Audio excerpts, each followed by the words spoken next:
ያችኛይቱ እህቴ የሆነች ልጅ አለሽ ምናምን ብዬ ነበረና ከአባ ጋር አገናኝተናታል። ትምህርት እየወሰደች ነው። በቅርቡ ትጠመቃለች እንደ አምላክ ፈቃድ። በጣም ጥሩ። እንዴ አበድኩ እኮ አንተ አልገባኝም። ስለ በቅርቡ ነው እኔ አምላክን ያወቅሁት፣ ድሮ አላውቅም ነበር። ዴቪድ ከሞቱ በኋላ ብለህ ምዕራፍ 28 ነው የተናገርከው። በጣም ስህተት ነው። ችግር የለውም ልናወራ እኮ ነው። ዴቪድ ተው በእናትህ ትርፉን ቃሉን ተውቱ። የጠየቁ ጥያቄ ላይ ይኸው መጽሐፍ ቅዱስ ከፍቼ እያወራሁ ነው። ወንድም አለም ተው እሱ ቆይ ግን አንተ ከሰው ከሞቱ በኋላ አሁን እኮ የምትናገረው እኮ ሰው አይደለም እኮ ነው የምትለው።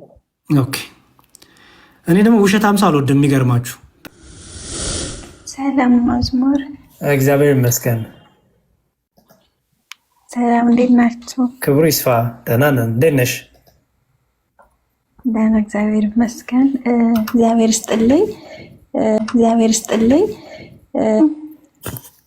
በስርዓተ ቁርባን ነው ማለት ነው። ለምሳሌ ከቆረብን በኋላ ዲያቆኖች እቱ ካሉም በኋላ ማውራት ይቻላል። ከቆረቡም ማለት ለምሳሌ ቆርበን እቱ ከተባልነ በኋላ ከቤተ መቅደሱ ገና አልወጣንም። ሰው ሰላም ሲለን ምናምን የዛን ታይም ለማውራት ይቻላል። ለምሳሌ ትልቁ ነገር መሰለሽ ይኸውልሽ ሐሜት፣ ክፋት፣ ተንኮል እንደነዚህ አይነት ወሬዎችና ነገሮች ክልክል ናቸው። ምክንያቱም የጌታ እውነተኛ ስጋ ደም ተቀበለሻልና ለዛ ቀን ብቻም አይደለም። ከዚህ አይነት ከሐሜት፣ ከክፋት፣ ከቧልት፣ ከሸር ከነዚህ ሁሉ ትሪቂ ዘንድ ነው ንስሐ ገብተሽ የጌታን ስጋ ደም የተቀበልሽው። እነዚህን ካረግሽ ራሱ ተመልሰሽ ንስሐ መግባት አለብሽ። ስለዚህ ክቡር ስጋውን ክቡር ደሙን ከተቀበሉ በኋላ ቃለ እግዚአብሔርን መነጋገር፣ መዘመር፣ መልካም ምክር፣ መልካም ነገሮችን መመካከር፣ የሚያጽናና ቃላትን መናገር፣ በቃ መልካም ነገሮች አሉ አይደለ? ከአንድ ክርስቲያን አንደበት የሚጠበቁ አይደል? መልካም የሚባሉ ነገሮች እነዛን ማድረግ አትከለክም። ምንም የሚከለክልሽ ነገር የለም። ክፉ የሚባል ከአፍ የሚወጣ ማንኛውን ክፉ ነገር ግን ክልክል ነው።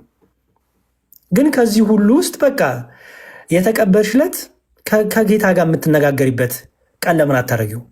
ከዚህ ሁሉ እኔ አሁን ሰዎችን መክረው ለምሳሌ ለመቁረብ ሀሳብ ካላቸው ከስራ ፈቃድም ወስደው በደንብ ገባሽ በቃ በደንብ ያንን ጊዜ ከእግዚአብሔር ጋር ዴዲኬትድ አድርገው ቢያሳልፉ በጣም ትልቅ በረከት ነው። በጣም በአጭሩ ግን አንዳንዴ ደግሞ የማይቻል ስለሆነ እንደዚህ ስራ ፈቃድ ማግኘት ሙሉ ቀኑ ሙሉ ቤት ለመሆን የማይመች ከሆነ ደግሞ ክቡር ስጋውን ክቡር ደሙን ከተቀበልሽ በኋላ ደግሞ ክፉ ነገር ከሚባል ከአንደበት ከሚወጣ ከልብ ከሚፈልቅ ክፉ ነገር ሁሉ አንደበትን መከልከል ነው እንጂ መልካም ነገር መናገር፣ መዘመር፣ ማገልገል፣ መምከር፣ መልካም ነገሮችን ሁሉ በአንደበት መመስከር ሁሉ የተፈቀደ ነው። እሺ ለምሳሌ ፍካሬ ማርያም ፍካሬ ኢየሱስ ሲሆን ምን ረሳሁትና እህል ሳይቀምሱ የሚያወሩ ምናምን እንደዚህ አይነት ፍርድ ይፈረድባቸዋል የሚል ስለሰማሁ ነው። እና እንደገና የእሱ አይነት ትርጉም አይደለም ያለው። ምንድነው መሰለሽ አንድ ሰው ከጾመ በኋላ ክቡር ስጋውን ክቡር ደሙን ከተቀበለ በኋላ በጾሙ አይውልም መቼም አይደለ። ስለዚህ እህል መቅመስ አለበት እና ለብርታት እንዲሆነው ከሚል አንጻር ነው እንጂ እና እንዳልኩሽ በቃ ዋናው ከአንደበትሽ ክፋት አያወጣ ነው። ከአንደበትሽ ክፋት አያወጣ፣ ከልብሽ ክፉ ምኞት አይመንጭ፣ በልብሽ ክፉ ነገር አታስቢ።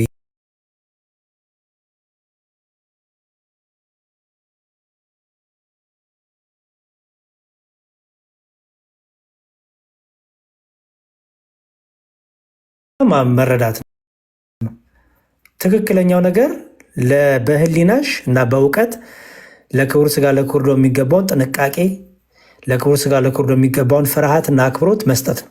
ከቁርባን በፊትም ከቁርባን በኋላ። እግዚአብሔር ይስጥልኝ። አሜን አሜን። በእውነት በጣም ይጨንቀኝ ነበረ እና ቅልል አለኝ። እግዚአብሔር ይስጥልኝ።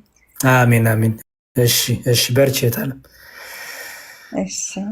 ያችኛይቱ እህቴ የሆነች ልጅ አለሽ ምናምን ብዬ ነበረ እና ከአባ ጋር አገናኝተናታል። ትምህርት እየወሰደች ነው። በቅርቡ ትጠመቃለች እንደ አምላክ ፈቃድ። በጣም ጥሩ፣ እግዚአብሔር ይመስገን። በርቱ። ትልቅ ነገር ነው። የእግዚአብሔር ዋጋችሁን ይክፈላችሁ። መጽሐፍም በጉርብ ከፍተን መጽሐፍም እያነበብን ነው። እግዚአብሔር ይመስገን አብረን ማለት ነው። በቃ በርቱ በርቱ። እግዚአብሔር ከእናንተ ጋር ያሁን። እግዚአብሔር ደግሞ በመልካም ሁሉ ነገር ያስፈጽማችሁ። አሜን አሜን። እሺ እሺ። ኦኬ ሲሳይ ሰላም ብያለሁ። እግዚአብሔር ይመስገን ሁሉ መልካም። አይ ቲንክ አይቻለሁ ልበል። ሰሞኑን ቪዲዮ የሰራው አንተ ነህ እንዴ? አበልኩ እኮ አንተ። አልገባኝም። ስለ በቅርቡ ነው እኔ አምላክን ያወቅሁት። ድሮ አላውቅም ነበር። እኔ አላውቅህም እኮ ባይዘው። እኔ ዛሬ ገና ማውራቴ ነው። ምንድን ነው እምነትህ? ከኦርቶዶክስ ወደ ጴንጤ ገባ። ኦኬ ወይ ጥሩ ነው። ደግ አደረግ። በጣም መልካም ሰው። የትኛው ፕሮቴስታንት ጋር ሄድክ? አንድ አይደል እንደ ፕሮቴስታንት ወንጌል ተናጋሪ? አይ አይደሉም። መካነ ኢየሱስ ነው የሄድከው? ቃለ ሕይወት ነው የሄድከው? ምክንያቱም በትምህርት ልዩነት እንዳላቸው አታውቅም? እኔ እንደሱ ለይቼ አላውቃቸውም፣ ግን ወንጌል አልነገሩህም? ወንጌል ብቻ አልነገሩህም? እኔ እንደሱ አልለየሁትም። ኖ ኖ። አይ አንተ ሳትሆን እነሱ አልነገሩህም ወይ? ቤተ እምነቱን? አዎ ለምሳሌ አሁን ይኸውልህ ወንጌሉን እንጂ እንደዚህ ያን ነገር አልሰማሁም። አይነግሩህም ይሄንን። አየህ፣ ምክንያቱም የማይነግሩ ለምንድን ነው? የተለያየ ትምህርት እንዳላቸው ከነገሩ መጠይቃቸዋለህ። ኦኬ ለምሳሌ አሁን አንድ ልዩነት ልንገርህ። ለምሳሌ አሁን አንተ ፕሮቴስታንት ሆና ደግ አደረክ፣ ጥሩ ነው ብያለሁ። እስቲ የቁርባን ትምህርት ንገረኝ። በፕሮቴስታንት የቁርባን ትምህርት ንገረኝ። የጌታ ስጋና ደም እውነተኛ የጌታ ስጋና ደም ነው፣ የዘላለም ሕይወት ያሰጣል ብለህ ታምናለህ? የሄድክበት ፕሮቴስታንት ቸርች? እኔ የተማርኩት ያሬድ መዳን በኢየሱስ ብቻ እንደሆነ ነው እንጂ ስለ ቁርባን ምናምን ውስጡን እንትኑን ገና ነው አላጠናሁትም። ምን ተምረህ ሄድክ? እስቲ ንገረኝ። ምክንያቱም ክቡር ስጋው ክቡር ደሙ እኮ እምነት ነው፣ ዶግማ ነው፣ ሃይማኖት ነው። ተምሬ ሄድኩት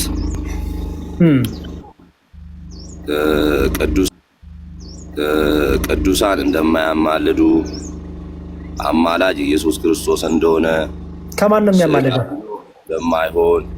ጥሩ ችግር የለውም። ማስረጃ ሰጡ። ቅዱሳን አያማልዱም ብለው ቅዱሳን መጽሐፍ ቅዱሱ ራሱ ይናገራል። መክብብ 9:4 ላይ መክብብ 9:4 ላውጣ? እሺ በጣም አሪፍ። እንደዚህማ በመረጃ የሚሰጠኝ ሰው ካገኘውማ በደስታ በደስታ። እሺ መክብብ 9:4 መክብብ 9:4 እሺ ላንብብልህ። ያልሞተ ውሻ ከሞተ አንበሳ ይሻላልና ሰው ከሕያዋን ሁሉ ጋር በአንድነት ቢኖር ተስፋ አለው። ሕያዋን እንዲሞቱ ያውቃሉና ሙታን ግን አንዳች አያውቁም። መታሰቢያቸው ተረስቷልና ከዚህ በኋላ ዋጋ የላቸውም። ልቀጥል? መለስከው። በጣም ጥሩ። ውሻ የተባለው ማን ነው? ወረድ በል ትንሽ ከፀሐይ በታች የምትለዋ ስላለች ችግር የለውም። አንዴ እንጨርስ። እየፈታልኝ ሂዱ። ውሻ የተባለው ማን ነው?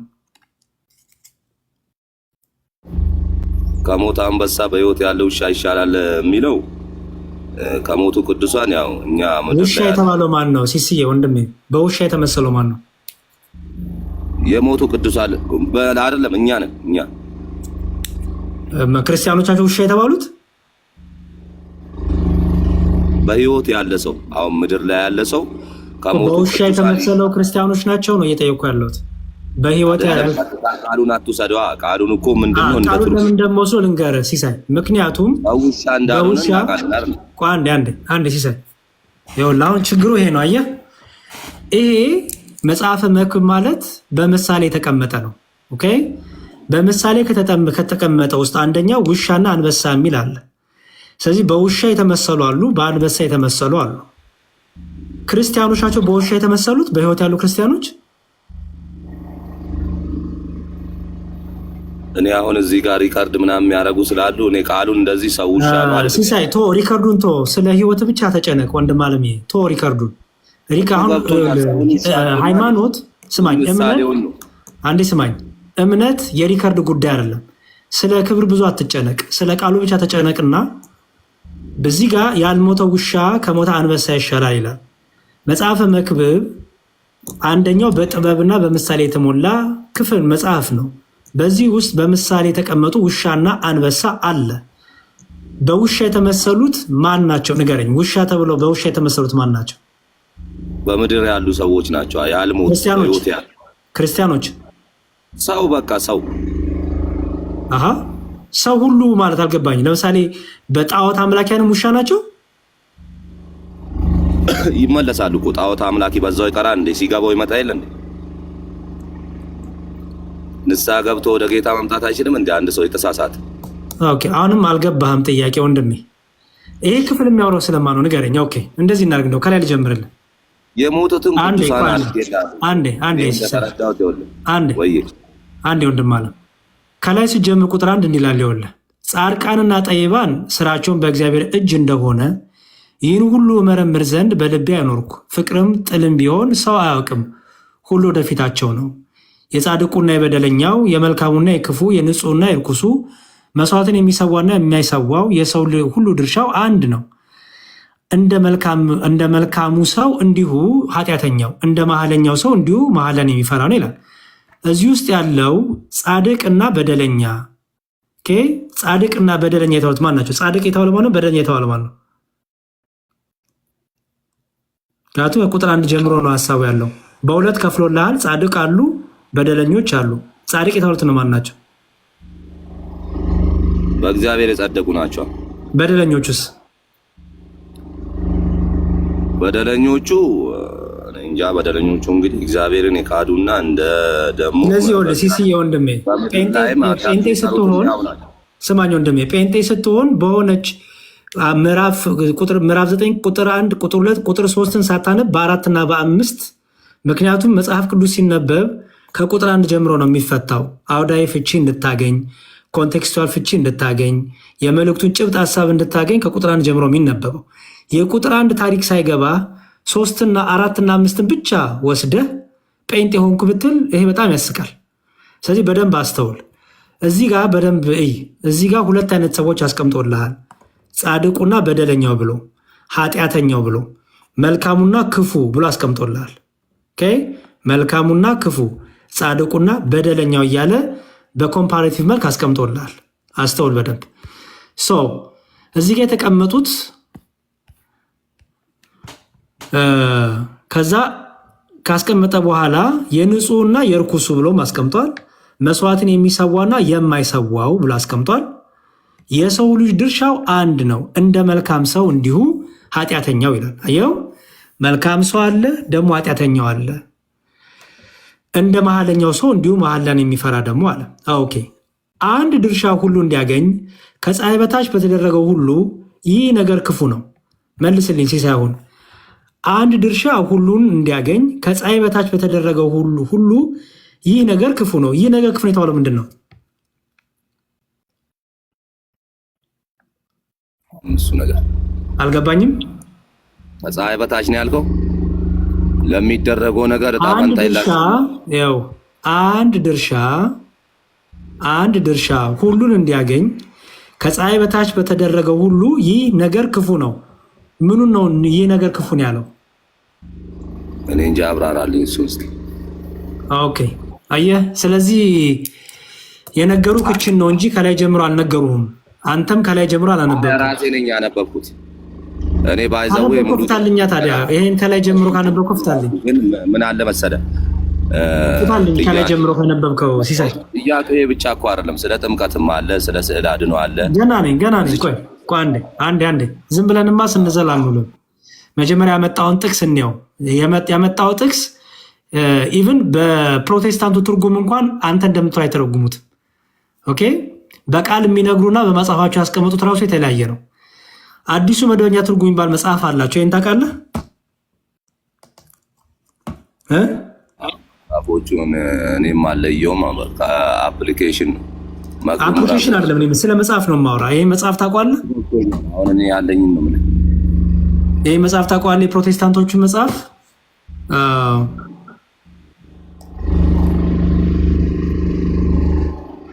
ይሄ መጽሐፍ ቋንዴ ላጥብልህ። አዲስ መደበኛ ትርጉም ይሄ መጽሐፍ ታውቀዋለህ? አላውቀውም። ኦኬ እንግዲህ ጴንጤ ያደረገ ሰው ግማሽ ነገር እየነገረ ነው። ጴንጤ ያደረገ አይውሽ ሙሉውን ነገር ቢነግሩ ጥሩ ነበረ። እሺ ይኸውልህ ይሄ መጽሐፍ የነሱ ነው። ይሄ መጽሐፍ ከነ ማጥናው ከነ ማብራሪያው የተቀመጠበት ነው። ኦኬ ማብራሪያው ማለት የሆነ ክፍል ይነበባል፣ ከዛ ያብራሩታል።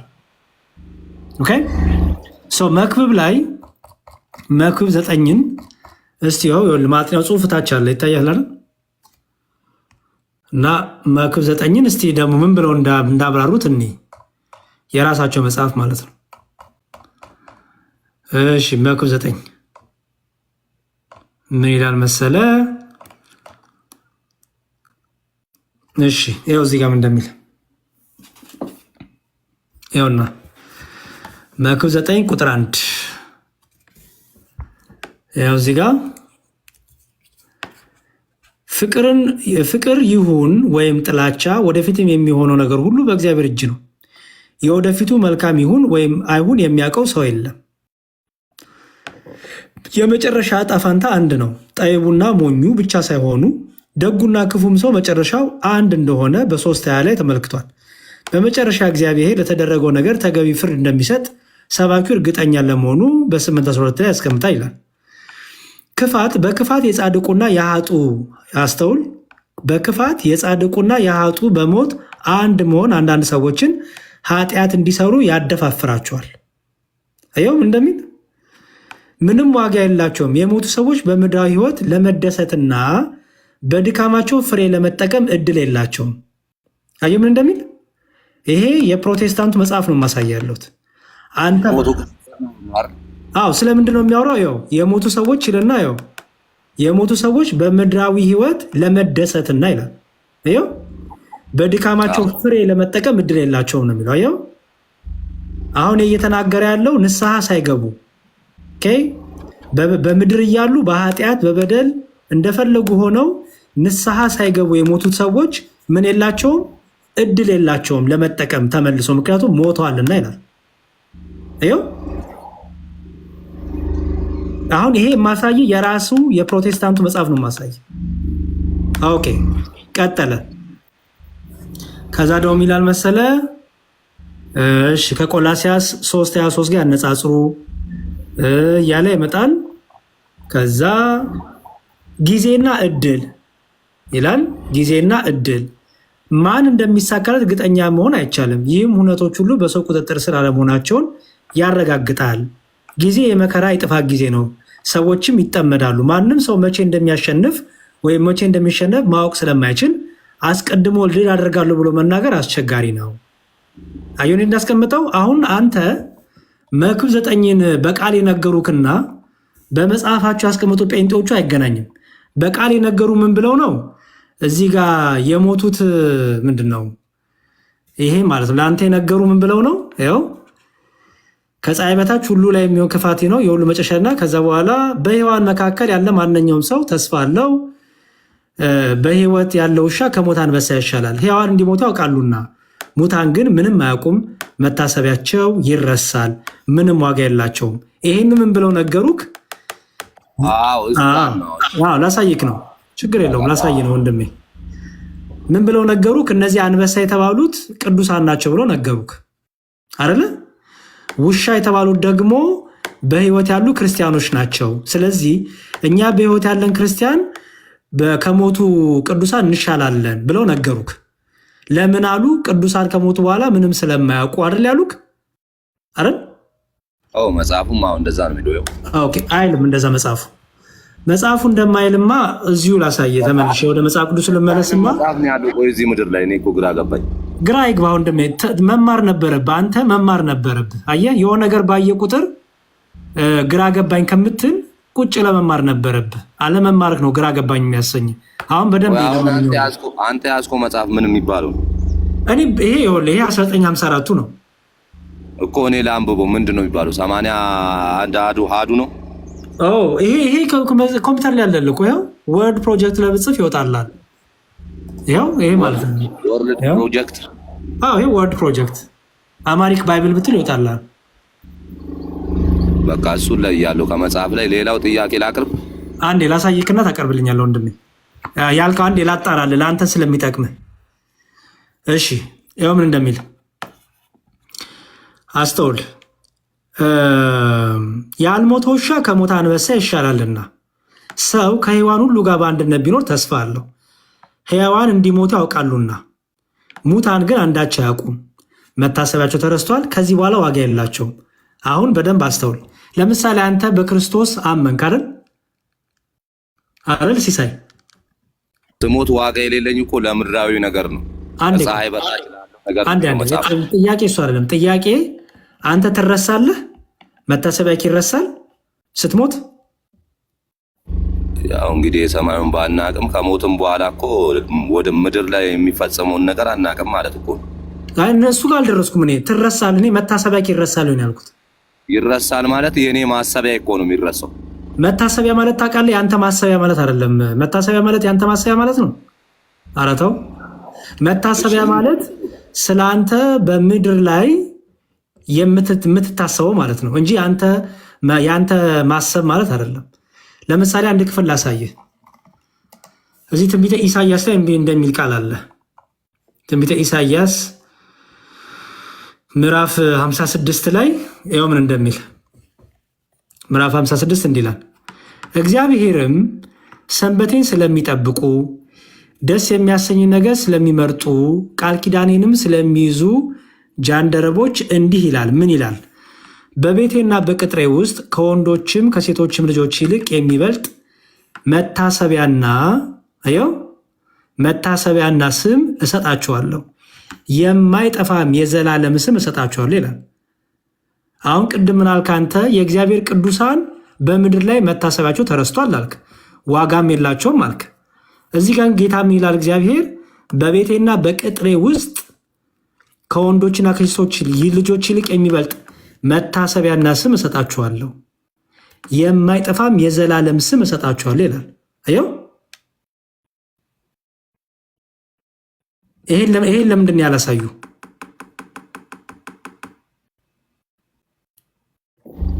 እነሱ ባያሳዩኝ እኔ አየዋለሁ።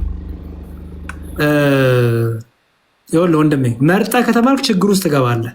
መጽሐፍ ቅዱስን በምላት አሁን ለምሳሌ እኔ ጋር ስትመጣ አየህ፣ ይህንንም አሳየውክ ያንንም አሳየውክ። ለምንድን መሰለህ? መጽሐፍ ቅዱስ ክርስቲያንነት ዝም ብሎ በሁለት በሶስት ጥቅስ አይደለም። መጽሐፍ ቅዱስን በምላት ነው የምትረዳው። ለአንተም ይጠቅማል። ለወደፊት ስታጠና በደንብ ብታጠና የእግዚአብሔር ቅዱሳን በመጽሐፍ ቅዱስ እንዴት ተገልጠዋል፣ ያ ክፍል የሚያወራው ስለምንድን ነው የሚለው ነገር ልታቅ ይገባል። የቅዱሳን መታሰቢያቸው ለዘላለም ነው፣ የሚጠፋም አይደለም። የሚጠፋም አይደለም። ቅዱሳን ከሞቱ በኋላ አዋቂዎች ናቸው። ሲሳይ ከሞቱ በኋላ አዋቂዎች ናቸው። ኮመንት ኦፍ ላርግል ሜይ ቢ ፎከስ አርገ እንድትማር። ለምሳሌ እስቲ አንድ ክፍል ላሳየ ከሞቱ በኋላ አዋቂዎች እንደሆኑ። የሉቃስ ወንጌል ምዕራፍ 16 እንዲህ ይላል። ጥቅሱን እያስክ ነው ሲሳይ? ሉቃስ 16 19 እሺ፣ እዚህ ጋር ይላል፣ ቀይ ልብስና ቀጭን የተልባ እግር የለበሰ አንድ ባለጠጋ ሰው ነበር። ጌታ ክርስቶስ ነው የሚያስተምረን። ዕለት ዕለትም እየተመቸው በደስታ ይኖር ነበር። አልዓዛርም የሚባል አንድ ድሃ በቁስል ተወርሶ በደጁ ተኝቶ ነበር። ከባለጠጋው ማዕድ ከሚወርቀው ፍርፋሪ ሊጠግብ ይመኝ ነበር። ውሾቹ እንኳ መጥተው ቁስሎቹን ይልሱ ነበር። ድሃውም ሞተ፣ መላእክትም ወደ አብርሃም እቅፍ ወሰዱት። ባለጠጋውን ደግሞ ሞተና ተቀበረ። ድሃውም ሞተ፣ መላእክትም ወደ አብርሃም እቅፍ ወሰዱት። በሲኦልም በስቃይ ሳለ አሻቅቦ አብርሃምን በሩቁ አየ፣ አልዓዛርንም በእቅፉ ይላል። አየው፣ እርሱም እየጮኸ አብርሃም አባት ሆይ ማረኝ፣ በዚህ ነበልባል እሰቃያለሁና የጣቱንም ጫፍ በውሃ ነክሮ መላሴ እንዲያበርድልኝ አልዓዛርን ስደድልኝ አለው። አብርሃም ግን ልጄ ሆይ አንተ በሕይወትህ ሳለህ መልካም እንደተቀበልክ አስብ፣ አልዓዛርም እንዲሁ ክፉ። አሁን ግን እርሱ በዚህ ይጽናናል፣ አንተም ትሰቃያለህ ይላል። ሲሳይ ወንድም አሁን የምጠይቅ አንተን አብርሃም ከሞተ ረጅም ዓመት የሆነው ነው። አብርሃም እነዚህ ድሃና ሀብታሞች በምድር ላይ ሳሉ ሀብታሙ ደልቶ ተመችቶ ሲኖር እንደነበር፣ ድሃው ደግሞ ተበድሎ ይኖር እንደነበር አብርሃም በምን አወቀ? ሲሳይ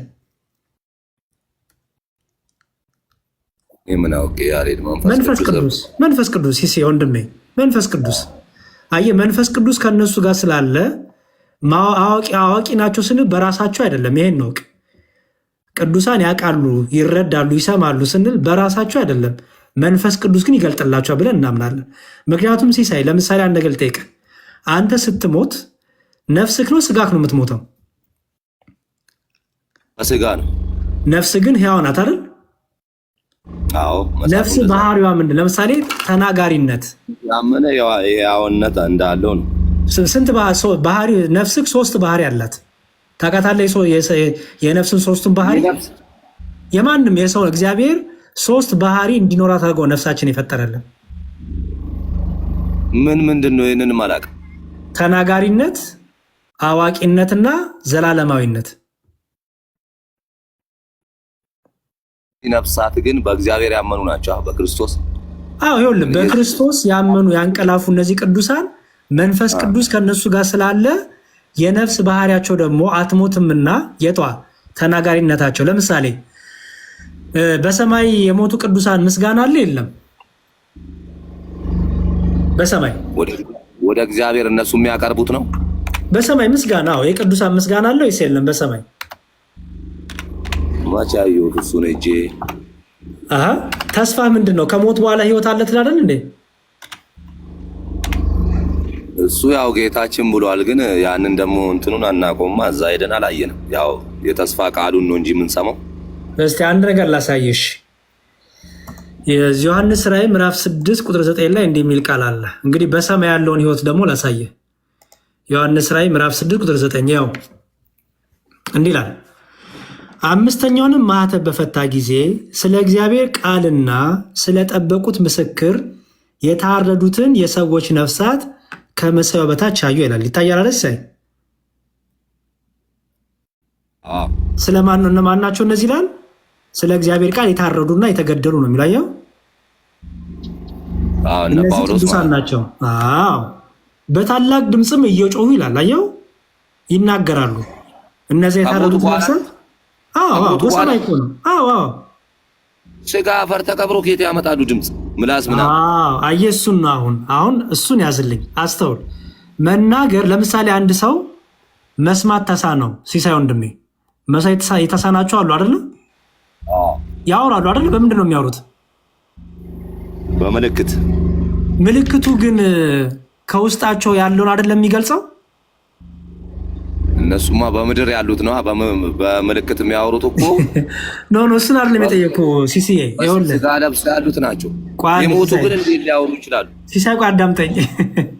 ለምሳሌ መስማት የተሳናቸው ሰዎች ያወራሉ ወይስ አያወሩ?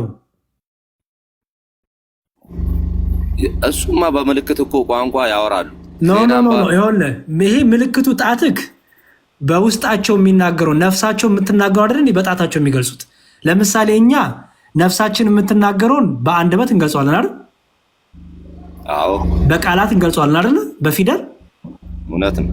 እነሱ ደግሞ ነፍሳቸው የምትናገረውን በምንድን ነው የሚገልጹት? በጣቶቻቸው አይደል? በምልክት። ግን በጣቶቻቸውን ባይገልጹት ነፍሳቸው ግን አትናገርም? ከሞቱ በኋላ ኖ በህይወት ያሉትን ነው። ቆይ አሁን የነፍስን ባህሪ ያሉትማ መናገር የሚችለው ይናገራል። መናገር ማይችለው በምልክት ቋንቋ። ያው የእግዚአብሔር ደግሞ ጸጋ አለ እኮ። ቋንቋ ሲሳይ በደንብ አዳምጠኝ። ይኸውልህ ለምሳሌ የምልክት ቋንቋ ያልተማረ አንድ መስማት የተሳነው ሰው ቢኖር አያወራም? አወራል። በምንድን ነው የሚያወራው? በቃላት አያወራም መቼም አይደል? በጣቱ በእጆቹ። ኖ በጣትም ለማውራት መማር አለብህ አይደል? ምልክቶቹን እኔ ነኝ ወይስ እነሱ ራሳቸው? እሺ ምሳሌ ልስጥህ። በቃ እኔን ውሰደኝ። እኔ ለምሳሌ መናገር አልችልም፣ በሆነ አደጋ ምክንያት መናገር አልችልም ልበል፣ ወይ በሆነ ምክንያት። እሺ መናገር አቆምኩ ማለት ምን ማለት ነው? ቃላትን በድምጼ በምላሴ እያረኩኝ መናገር አቆምኩ ማለት ነው አይደል? እሺ፣ ግን የነፍሴ ተናጋሪነቷ ግን ይቆማል? ኧረ እንዴት ይቆማል? ሲርበህ ጎበዝ። ምክንያቱም መናገር የምን ባህሪ ስለሆነ የነፍስ ባህሪ የስጋ ባህሪ አይደለም ማለት ነው። ገባህ አይደለ? ምክንያቱም መናገር የስጋ ባህሪ ቢሆንማ ኖሮ በሆነ አደጋ ምክንያት መናገር ሳቆም መቆም ነበረበት አይደል? እስከነጭራሹ መጥፋት ነበረበት አይደል? ግን አየህ የስጋ ባህሪ አይደለም። መናገር የምን ባህሪ ነው? የነፍስ ባህሪ ስለሆነ ቃላት ሰክቼ ማውራት ባልችል ነፍሴ ግን ሁሌም ታወራለች አይደል? በጣም ጥሩ። ስለዚህ ስትሞት ስጋ ኮይክ ነፍስስ የሚሞተው? ስጋዬ። ነፍስህ አትሞትም አይደል? አዎ። ስለዚህ ነፍስህ ተናጋሪነቷን ትቀጥላለች አይደል? ምክንያቱም አልሞተችማ ከመጀመሪያው። ነፍስህ ከስጋ ተለየች እንጂ ስለሆነች መናገሯ ይቀጥላል። ጎበዝ፣ እሱ ነው ባህሪዋ ነው። ገባ? የነፍስ ባህሪ ደግሞ አይሞትም። ምኑ? ተናጋሪነቷ፣ አዋቂነቷና ህያውነቷ የሚጠፋ አይደለም። ገባሁ? ይቀጥላል መናገሯ ማለት ነው። አዎ፣ ለዚህ እኮ ነው አየህ እግዚአብሔር አዳምን ከአፈር አበጀው አይደለ? ኦኬ። ልክ አዳም ግን መናገር የጀመረው መቼ ነው? ህያውነት ያገኘው እፍ ሲልበት አይደለ? ልክ የህይወትን እስትንፋስ እፍ ሲልበት ወይ ነፍስ ሲዘራበት ተናጋሪ ሆነ፣ አዋቂ ሆነ፣ ህያው ሆነ አይደል? ከዛ በፊት ግን አፈር ብቻ እያለ ተናጋሪ ነበር? ኧረ እንዴት! ህያው ነበር? ገና ነፍስ የለውም እኮ። ጎበዝ። ስለዚህ አፈር የተባለው ስጋችን ስንሞት ይበሰብሳል አይደል? ነፍሳችን ትለያለች። ነፍሳችን ግን ባህሪዋ ይሞታል። የነፍስ ባህሪ አይሞትም። ስለዚህ ህያው ናት፣ ተናጋሪ ናት፣ አዋቂ ናት ማለት ነው አይደል? ያንንም እኮ ስላደለን ነው ጌታችን ጋር የምንጠለጠለው። ጎበዝ። ስለዚህ አሁን በሰማይ ቅዱሳኑ ያውቃሉ፣ ይናገራሉ፣ ይሰማሉ ስንል አንደኛ የነፍስ ባህሪያቸው እንደሆነ አወቅን አይደል? ሁለተኛ ደግሞ ከመንፈስ ቅዱስ የተነሳ ደግሞ ያውቃሉ። ምክንያቱም ክርስቶስ ምን አለ? ሐዋርያትን እንዲህ አላቸው። በዚህ በማቴዎስ ወንጌል ላይ ማቴዎስ ወንጌል ምዕራፍ 28 የመጨረሻው ቁጥር ላይ ምን አላቸው መሰለ? እስከ ዓለም ፍጻሜ ድረስ ከእናንተ ጋር ነኝ አላቸው አይደል? እሺ፣ አሁን እኮ በስጋ የሉም ሐዋርያት አይደል? ምድሩ ዓለም ነው ወይስ አጠቃላይ የሰማዩ ዓለም? ፍጻሜ ማለት እስከ ዓለም ፍጻሜ ማለት ይመስላል። ዓለም ያው ምድር ናት። እኔ እንደማስብ ፍጻሜ እስከ ዓለም ፍጻሜ እስከ ዓለም ፍጻሜ ማለት ከምድር እስከምንሰናበት ብዬ ነው የሚይዘው እኔ።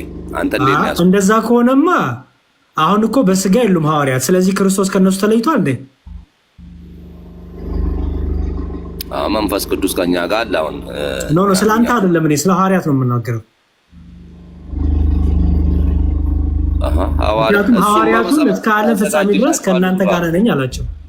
አይለያቸውም፣ በሰማይ ስፍራ አዘጋጅላቸዋለሁ። ጎበዝ፣ በጣም ጎበዝ። ስለዚህ አየህ ቅዱሳኑ በስጋ የተለዩት ቅዱሳን ከጌታ ጋር የሚኖሩ ናቸው። አየህ አይደል?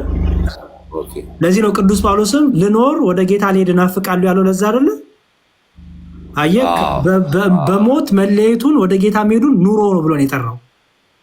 አየህ፣ ስለዚህ አበቃላቸው። እኔ ራሱ ምጓጓው እሱን አይደል ወደ አምላኬ መሄድ።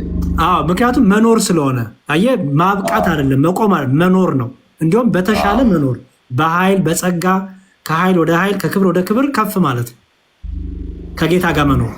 ስለዚህ እስከ ዓለም ፍጻሜ ከነሱ ጋር ስለሆነ በስጋ ቢለዩም ግን ደግሞ በዘላለም በመንግስቱ ደግሞ ከእርሱ ጋር ያሉ ስለሆኑ ከጸጋው የተነሳ ምን ያደርጋሉ? በምድር ያለውን ነገር ያውቃሉ፣ ያያሉ፣ ይሰማሉ። ለምሳሌ አንድ ነገር ላሳይ እስቲ።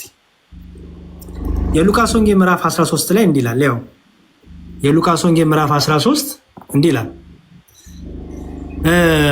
እሺ 15 ቁጥር 15 ምዕራፍ 15 እሺ 15 ቁጥር ስንት?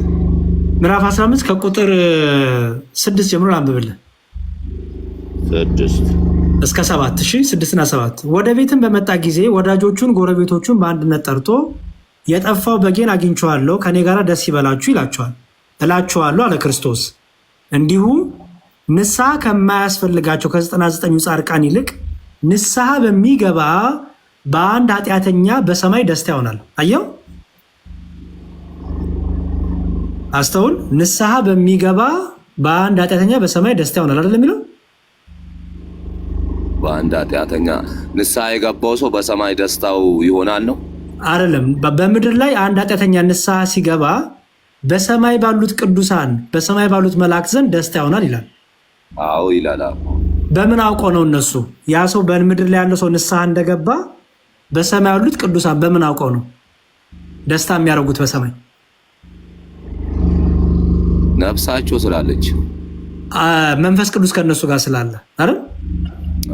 አየህ፣ ከመንፈስ ቅዱስ የተነሳ አዋቂ ናቸው፣ ህያዋን ናቸው። አንተ በምድር ላይ ንስሐ ስገባ እኛ አብረንክ ያለን እንዘምራለን አይደለ? አሁን አንተ ወደ ኦርቶዶክሳዊ ተዋሕዶ ቤተክርስቲያን ተምረህ ንስሐ ገብተህ ብትመለስ ሁላችንም እንዘምራለን፣ እንደስተናል። በምድር ላይ እኛ ስንደሰት በሰማይም አንተ ንስሐ ስለገባ ደስታ ይሆናል።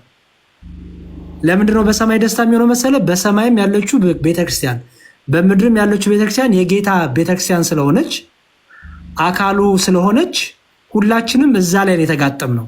አየህ፣ ስለዚህ በሰማይ ያሉት ቅዱሳን በምድር አንድ ሰው አንድ ክርስቲያን አንድ ደግሞ ክርስቲያን ሆነ ወደ ቤተክርስቲያን ሲጨመር ወደ ክርስቶስ ህብረት ሲጨመር በምድር ላይ ብቻ አይደለም በሰማይም ደስታ ይሆናል። በሰማይ በቅዱሳን መላእክት በቅዱሳን ጻድቃን ሰማዕታት ዘንድ ደስታ የሚሆነው ለምንድን ነው?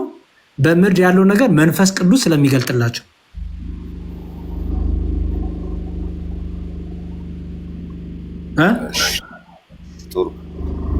በጣም ጥሩ። እሺ፣ ጥምቀት ላይ ያለን ጥያቄ ጠይቀኝ። ከዛ ዶክተር ሳሚ እድሰታለሁ። ዶክተር ለእኔ ብላ ነው የገባችው። ችግር የለውም። እስካሁን ምን ግን አገኘ ሲሳይ? አሁን የተናገረው አንዴ ሰመራይዝ እናድርገው። መክብብ ላይ ያለውን ነገር ላሳየ አንዴ፣ እሱን ልፍታለን።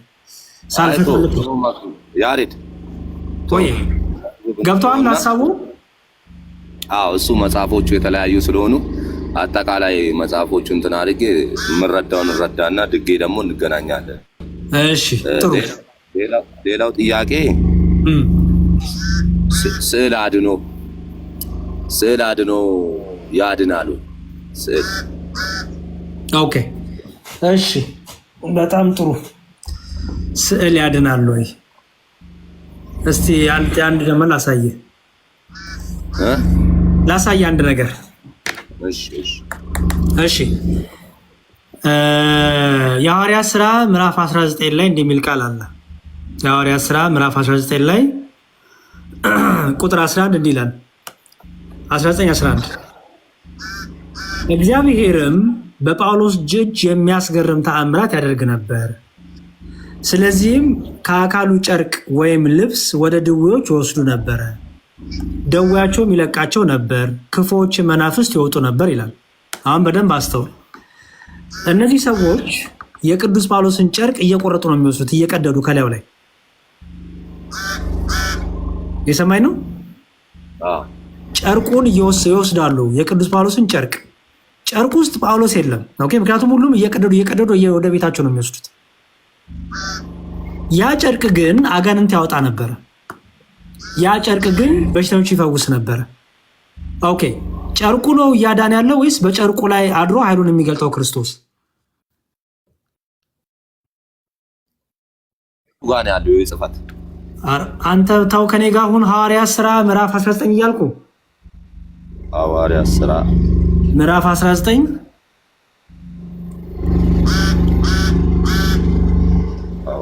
እሺ፣ ቁጥር 11 እና 12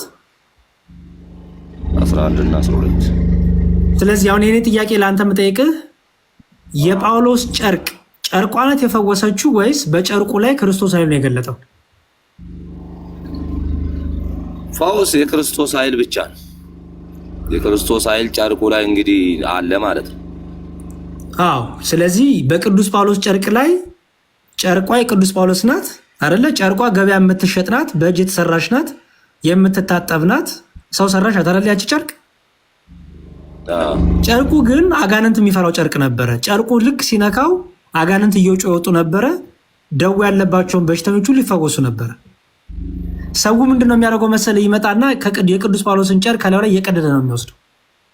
ሲወስደው ምን ብሎ ነው የሚወስደው? የቅዱስ ጳውሎስ ጨርቅ ያድነኛ ብሎ ነው የሚወስደው። ምክንያቱም መጥተው ዛሬ ቅዱስ ጳውሎስ ያልፋል፣ እዚህ መንደር ይመጣል፣ ስለዚህ ጨርቁን ወስደን የታመመ ሰው ላይ አጋንንት ያለበት ሰው ላይ እናስቀምጣለን ብለው አምነው ነው መጥተው የሚወስዱት።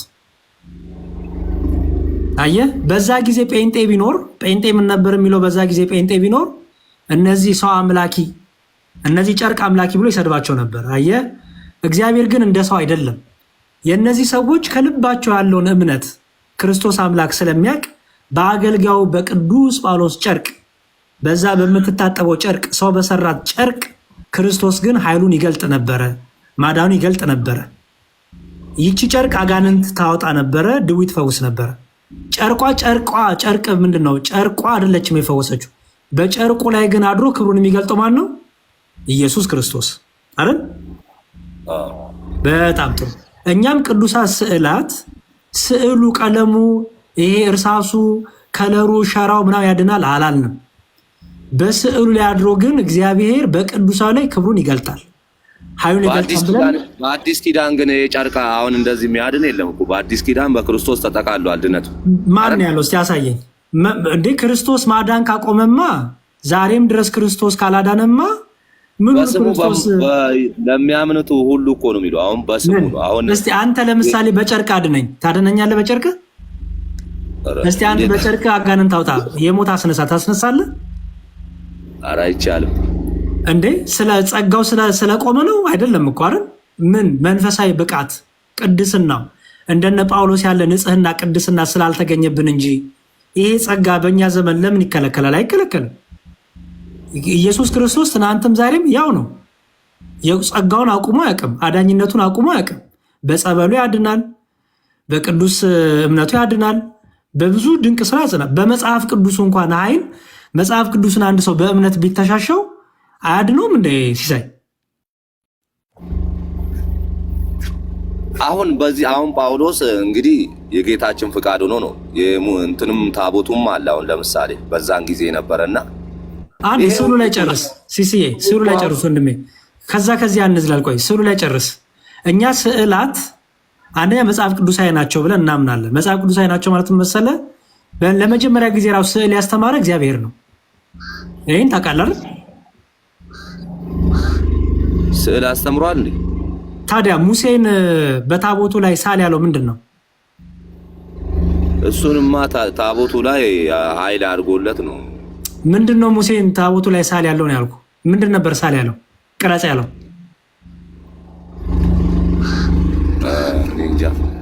አንተ መማር አለብህ ወንድሜ፣ ይኸውልህ በጣም መማር አለብህ። እኔ ፕሮቴስታንት በመሆኑ ችግር የለብኝም። ቅድም ፕሮቴስታንት ሆኛለሁ ስትል እንኳን ደስ አለ ብያለሁ። ግን ለምንድነው እንኳን ደስ አለ ያልኩ መሰለ? ምርጫህን ስለተጠቀምክ ጥሩ ነው። ሳታውቃት ግን ቤተክርስቲያኗን ግን መውጣት ግን ያሳዝናል። ምክንያቱም ቁጭ ብለህ እንደዚህ ብትማር ኖሮ ቁጭ ብለህ እያንዳንዱ ቤተክርስቲያን ምን ማለቷ ነው፣ ከመጽሐፍ ቅዱስ አንጻር ትምህርቷ እንዴት ይመዘናል ብለህ መምህራኑን ብትጠይቅ፣ አባቶችን መጽሐፍትን ብታገላብጥ፣ ኦኬ፣ ለእያንዳንዱ ነገር ቤተክርስቲያን ምንድን ነው ጥቅሷ የሚለውን ብታይ ጥሩ ነበረ። ሳትማር ወጣህ። አሁን አየሁ እኔ እንጃ ሆነ መልስ። ችግር የለውም። መማር ከፈለግ አሁንም እናግዝሃለን። ኦኬ፣ መማር ከፈለግ ማወቅ ከፈለግ አሁንም በደንብ እናግዝሃለን። በኦርቶዶክሳዊ ተዋሕዶ ቤተክርስቲያን አሁን ከአንተ ጋር እንዲያው ማውራት የነበረብኝ ይሄን አልነበረ። ማውራት የነበረብኝ ይኸውልህ፣ በኦርቶዶክስ ተዋሕዶ ቤተክርስቲያን ዶግማ ትምህርቶች አሉ። ዶግማ ማለት የማይለወጥ የማይሻሻል እምነታችን ሃይማኖታቸው ነው ትምህርት አለ። እሱ ምንድነው መሰለህ? ሚስጥረ ስላሴ። ኦኬ፣ ስላሴ፣ ከዛ ደግሞ ስጋዌ፣ የክርስቶስ ሰው መሆን፣ ቃል ስጋ መሆን ተዋህዶ የምንለው፣ ከዛ ደግሞ ጥምቀት፣ ከዛ ደግሞ ቅዱስ ቁርባን፣ ከዛ ትንሣኤ ሙታን። እነዚህ አምስቱን አዕማደ ሚስጥራት ይባላሉ። አንድ ኦርቶዶክሳዊ እነዚህን መማሩ ግዴታው ነው። ምክንያቱም ዶግማው ሃይማኖቱ የሚመሰረተው እዚህ ላይ ስለሆነ አንተ እነዚህን ተምራት ሲሳይ። እኛ ከመሳለም ቅዳሴ፣ ሰንበት የቅዳሴንም ትርጉሙ እንኳን እናውቀው። እኛ ዝም ብለን ቆመን ሰምተን ሰግደን፣ ሰው ደግሞ ስንሰግድ ራሱ ከኛ ፊት ሰው ከሰገደ ነው እሱን ተከትለን የምንሰግደው እንጂ የምናውቀው ነገር የለም። እሱ ስንፍናክ ነው። እሱ ስንፍናክ ይባላል። አሁን የምትነግረኝ ነገር ሁሉ የአንተ ስንፍናክ ነው። ምክንያቱም ለምሳሌ እኔ አሁን ሳይክ ታላቄ ነህ። እኔ ቁጭ ብዬ ተምሬያለሁ። ተመቻችቶልኝ አይደለም። ቤተክርስቲያኔ ማወቅ ስለምፈልግ ሰንበት ትምህርት ቤት ሄጄ ኦኬ፣ ቅዳሴ ለምንድነው ማስቀድሰው? የቅዳሴ መጽሐፍ ገዝቼ በቅዳሴው ላይ ያለውን ነገር ተምሬ አንብቤ ሰንበት ትምህርት ቤት ቁጭ ብዬ ተምሬ 6-5 ዓመት ተምሬ ማንም አልከለከለኝም። ይሄን ሳረግ ፈልጌ ነው ያደረኩት። አየህ፣ አሁን አንተ የነገርከኝ ስንፍናህን ነው። አሁን እሱን ያለፈ ታሪክክ ነው። እኛ ምን እናውቃለን? ያሬ ስንፍና እኮ አይደል ልነግርህ እኮ ነው ስንፍና ምን እንደሆነ። ማርቆስ እኮ ምን አዘዘ መሰለህ? ማርቆስ እና ጳውሎስ እኮ አንድ ቤተክርስቲያን ቁጭ ብሎ አይደል ወንጌል።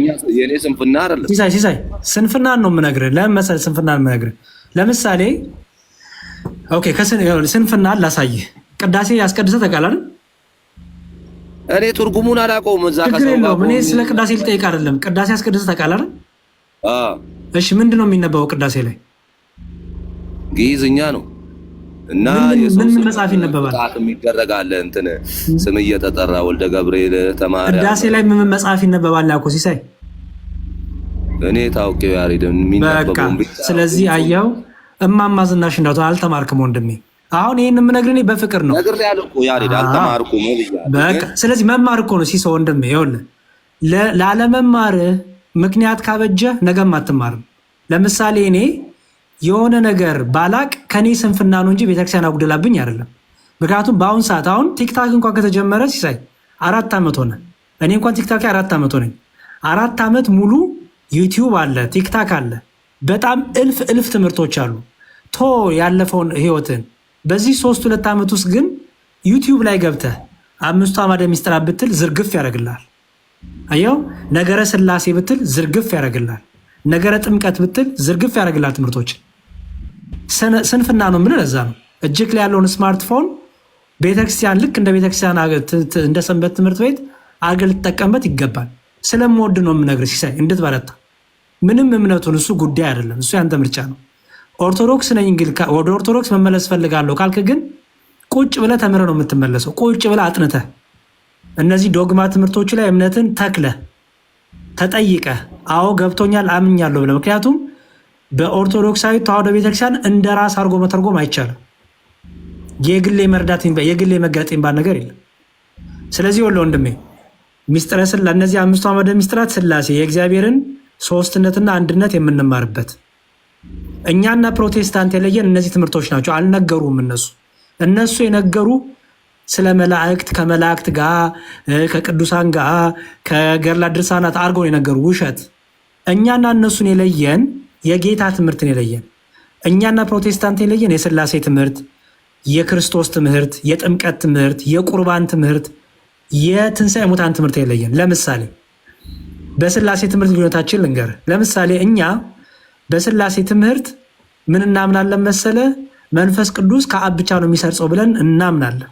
በፕሮቴስታንቱ ውስጥ ብዙ አይነት ክፍልፋይ ስላለ የሆነ ግሩፕ መንፈስ ቅዱስ ከአብና ከወልድ ይሰርጻል ብሎ ያምናል። እኛ ደግሞ አናምንም ይሄንን። ኦኬ፣ በስላሴ ትምህርተኛ እውቀትና ፈቃድን ለባህሪ ነው የምንሰጠው እንጂ ለአካል አንሰጥ። ኦኬ፣ በስላሴ ዘንድ የየራስ እውቀት የየራስ ፈቃድ የሚባል ነገር የለም። ይሄም ይለየናል። በስላሴ ዘንድ ስሜት፣ እውቀት፣ ፈቃድ እየተባለ የሚዘረዘር ነገር የለም። በስላሴ ዘንድ ያለችው እውቀትና ፈቃድ አንዲት ናት። በስላሴ ዘንድ ግን ስሜት ተብሎ የሚነገር ነገር የለም። በዚህ ከፕሮቴስታንቶቹ ጋር እንለያለን። በስላሴ ትምህርት በኩነት ትምህርት አንገናኝም ከነሱ ጋር። ወይም ኦንቶሎጂ የሚባለው ወይም አብ ለወልድ ምኑ ነው፣ ወልድ ለአብ ምኑ ነው፣ መንፈስ ቅዱስ ለአብና ለወልድ ምኑ ነው። ይሄ እንትን ምንለው ማለት ነው። ከዊን ይባላል ወይም ኩነት ይባላል ወይም ኦንቶሎጂ ይባላል። በዚህ ትምህርት ይሄን አልነገሩህም። ልቀጥል። በስጋዌ ትምህርት አንገናኝም። እኛ ኢየሱስ ክርስቶስ አንድ አካል አንድ ባህሪ ብለን እናምናለን። እነሱ ኢየሱስ ክርስቶስ አንድ አካል ሁለት ባህሪ ብለው ያምናሉ። ሁለት ባህሪ አማኝ ናቸው፣ እኛ አንድ ባህሪ አማኝ ነን። ስለዚህ በስጋዌ ትምህርት አንገናኝም። እኛ ኢየሱስ ክርስቶስ ሰው ሲሆን ፍጹም ሰው ፍጹም አምላክ ነው ብለን እናምናለን። ለቃል የሚነገረው ለስጋ ተነግሯል፣ ለስጋ የሚነገረው ለቃል ተነግሯል ብለን እናምናለን። ጥምቀት፣ እኛ ጥምቀት የኃጢአት ስርየት ያሰጣል፣ ልጅነትን ያሰጣል፣ የዘላለምትን ያሰጣል፣ ዳግም ያስወልዳል፣ ከአብ ከወልድ ከመንፈስ ቅዱስ ዘንድ ልጅነትን ያሰጣል ብለን እናምናለን። ፕሮቴስታንቱ አያምንም። ከመካነ ኢየሱስ ውጪ እነ ሙሉ ወንጌል እነ ቃለ ሕይወት አያምኑም። ይሄን አልነገሩህም። አየህ፣ ይሄን ቢነግሩ ጥሩ ነበረ። እኛ ግን ጥምቀት በመጽሐፍ ቅዱስ አስደግፈን የኃጢአት ስርየት ይሰጣል፣ ያልተጠመቀ ሰው አይድንም ብለን እናስተምራለን። ሰው በእምነት ብቻ አይድንም፣ አምኖ ሲጠመቅን ይድናል ብለን እናምናለን። ከዛ ደግሞ በቁርባን እኛ ቅዱስ ቁርባን የጌታ እውነተኛ ስጋና ደም ነው ብለን እናምናለን። አምኖ ሲጠመቅ ነው። ምን አልከኝ? አምኖ ሲጠመቅ ነው ድነቱ። የሚጠመቀው ለመዳን ነው። ለመዳን ይጠመቃል፣ ግን መጀመሪያ ማመን አለበት። ካላመነማ ወደ ጥምቀቱም አይመጣም። ታዲያ እኛ በ40 ቀን የተጠመቅነው ጥምቀት ታዲያ እንዴት ነው? ኦኬ ጥሩ። እንዴት ነው መሰል ላሳይሃ። ለምሳሌ አንተ ልጅ ወለድክ ልበልህ። ዶክተር ሳም ይቅርታ፣ እሺ። ለምሳሌ አንተ ቆይ ታሳየዋለሽ። ልጆች አሉ፣ ልጅ ወለድክ ልበል። ኦኬ የ1 ዓመት ልጅ ወይ 6 ወር ልጅ አለ ልበል። ኦኬ በሌላ እምነት ነበርክ። እየሰማኝ ነው ሲሳይ? አዎ። እሺ ሚዩትን አንሳ፣ አትዝጋ። የ1 ዓመት ልጅ አለ ልበል እና በሌላ እምነት ነበርክ። አንተና ሚስትህ ወደ ኦርቶዶክስ ቤተክርስቲያን ተመራችሁ ለመጠመቅና ወደ ቤተክርስቲያን ለመጨመር ወሰናችሁ አይደል? እሺ ልጅን ትታ ነው የምትመጣው። ወደ ቤተክርስቲያን ስትጨመር ልጅህ ካብሮ ወደ ቤተክርስቲያን አይጨመርም? በእኔ አስተሳሰብማ ሌላ ቦታም እኮ አስጠምቋል። በእኔ አስተሳሰብ ከሆነ ነገር ግን የጠየኩህ እሱን አይደለም የጠየኩህ። ወደ ቤተክርስቲያን አንተና ሚስትህ ስትጨመሩ ልጅህ ይጨመራል ወደ ቤተክርስቲያን? ቦታ እኮ በእኔ ስር ያሉ ሰዎችን ከኔ የኔ ደም የሆኑ ሰዎችን እኔ ባሰብኩት መንገድ ያው ይደረጋል። ሲሲ የጠየቁት ጥያቄ ልጅህ ከአንተና ከሚስት ጋር ወደ ቤተክርስቲያን እንዲጨመር ታደርገዋለህ ወይስ እንዳይጨመር ነው የምታደርገው? እንዲጨመር ነው እንጂ እሱማ። በጣም ጥሩ። እንዲጨመር የምታደርገው ለምን መሰለህ? ዮሐንስ ወንጌል ላይ እንዲህ ይላል። ዮሐንስ ወንጌል ምዕራፍ 3 ያው እሺ፣ ኢየሱስም እንዲህ አለ፣ ሰው ዳግመኛ ካልተወለደ በቀር ወደ እግዚአብሔር መንግስት ሊገባ አይችልም ማለት። ኒቆዲሞስም ሰው ከሸመገለ በኋላ እንዴት ሊወለድ ይችላል? ሁለተኛ ወደ እናቱ ማኅፀን ገብቶ ሊወለድ ዘንድ ይችላልን? አለው። ኢየሱስም መለሰ እንዲህ አለ፣ እውነት እውነት እልሃለሁ ሰው ከውሃና ከመንፈስ ካልተወለደ በቀር ወደ እግዚአብሔር መንግስት ሊገባ አይችልም ያለው። አስተውል። እዚህ ጋር ምን የተባለው? ሰው አይደለም የሚለው? ሰው ማለት የእድሜ ገደብ አለው? በቃ ሰው በአጠቃላይ ከውሃና ከመንፈስ መወለድ አለበት አይደል? በጣም ጥሩ። የክርስቲያን ልጆች ከውሃና ከመንፈስ የሚወለዱት በልጅነታቸው ነው። ምክንያቱም የክርስቲያን ልጆች ናቸውና በእናትና በአባቶቻቸው ተይዘው ወደ ክርስቶስ ይመጣሉ። ለምን? እኛ ስንወልዳቸው የስጋ ልደት ይባላል። ከስጋ የተወለዱ ይባላሉ። እዚህ ጋር ይላል ከስጋ የተወለደ ስጋ ነው፣ ከመንፈስ የተወለደ ግን መንፈስ ይላል። ስለዚህ ከአባትና ከእናት የስጋ ልደት ተወለዱ። ከአብ ከወልድ ከመንፈስ ቅዱስ ዘንድ ግን የመንፈስ ልደት እንዲወለዱ ሰው ናቸውና መብት አላቸውና ጌታም ወደ እኔ አምጧቸው ብሏልና እንዳትከለክሏቸው ብሏልና ወደ ጌታ አምጥተን እናረጋቸዋለን፣ እናጠምቃቸዋለን። ከውሃና ከመንፈስ እንዲወለዱ እናደርጋለን። ምን ስለሆኑ? ሰው ስለሆኑ። ሰው ለሆነ ሁሉ ይሄ መብት ስለተሰጠ ግልጽ ነው። ከዛ ደግሞ አንተ ለምሳሌ ደግሞ አንተ ልበል፣ አንተ ደግሞ አድጋሃል አይደል? ትልቅ ነህ አይደል? በምድር ላይ አሁን ሰው ስንል ያሬድ ግልጽ እንዲሆንልኝ ነው። እሺ ለምሳሌ አሁን እኔ ያደጉ ማነው ቤተሰቦቼ ኦርቶዶክስ ናቸው። እሺ እንደ ስርዓቱ ተጠመቁኝ። እሺ ሌላውም ደግሞ ሌላ እምነት ውስጥ ያሉ አሉ። እንደ ቤተሰቡ እምነት ተጠመቀ። እንዴት ነው ታዲያ አሁን እዚህ ጋር እንዴት ነው? በጣም ጥሩ። ይኸውልህ ጥምቀት ያለችው አንዲት ናት። የልጅነት ጥምቀት ትባላለች። ከአንዲት ናት። ምክንያቱም ኤፌሶን ላይ አንዲት ጥምቀት አንዲት ጌታ እንደሚል አንዲት ጥምቀት ናት። ግን ለአዋቂና ለህፃናት ስትፈጸም ግን አየህ፣ ለህፃናት በቤተሰቦቻቸው እምነት ልክ ልጅ ሳለ ህፃን ሳለ በመንገድ ምራው፣ አንተ በምትሄድበት መንገድ ምራው ይላል አይደለ ሲሳይ? እኔ ክርስቶስን አምናለሁ። እኔ ክርስቶስ በወንጌሉ ዙሪያ ላለ ቤተሰብ እኮ አንዴ ስማኝ እኮ ቆይ አስጨርሰኝ ፕሊዝ። ለክርስቲያን ቤተሰቦች የክርስቲያን ልጆች በልጅነታቸው ይጠመቃሉ። ምክንያቱም ጌታ ምን ስላለ? ልጆቻችሁን ወደ እኔ አምጡ ስላለ፣ እንዳትከለክሏቸው በአባታቸው መንግስት የመኖር መብት አላቸው ስላለ።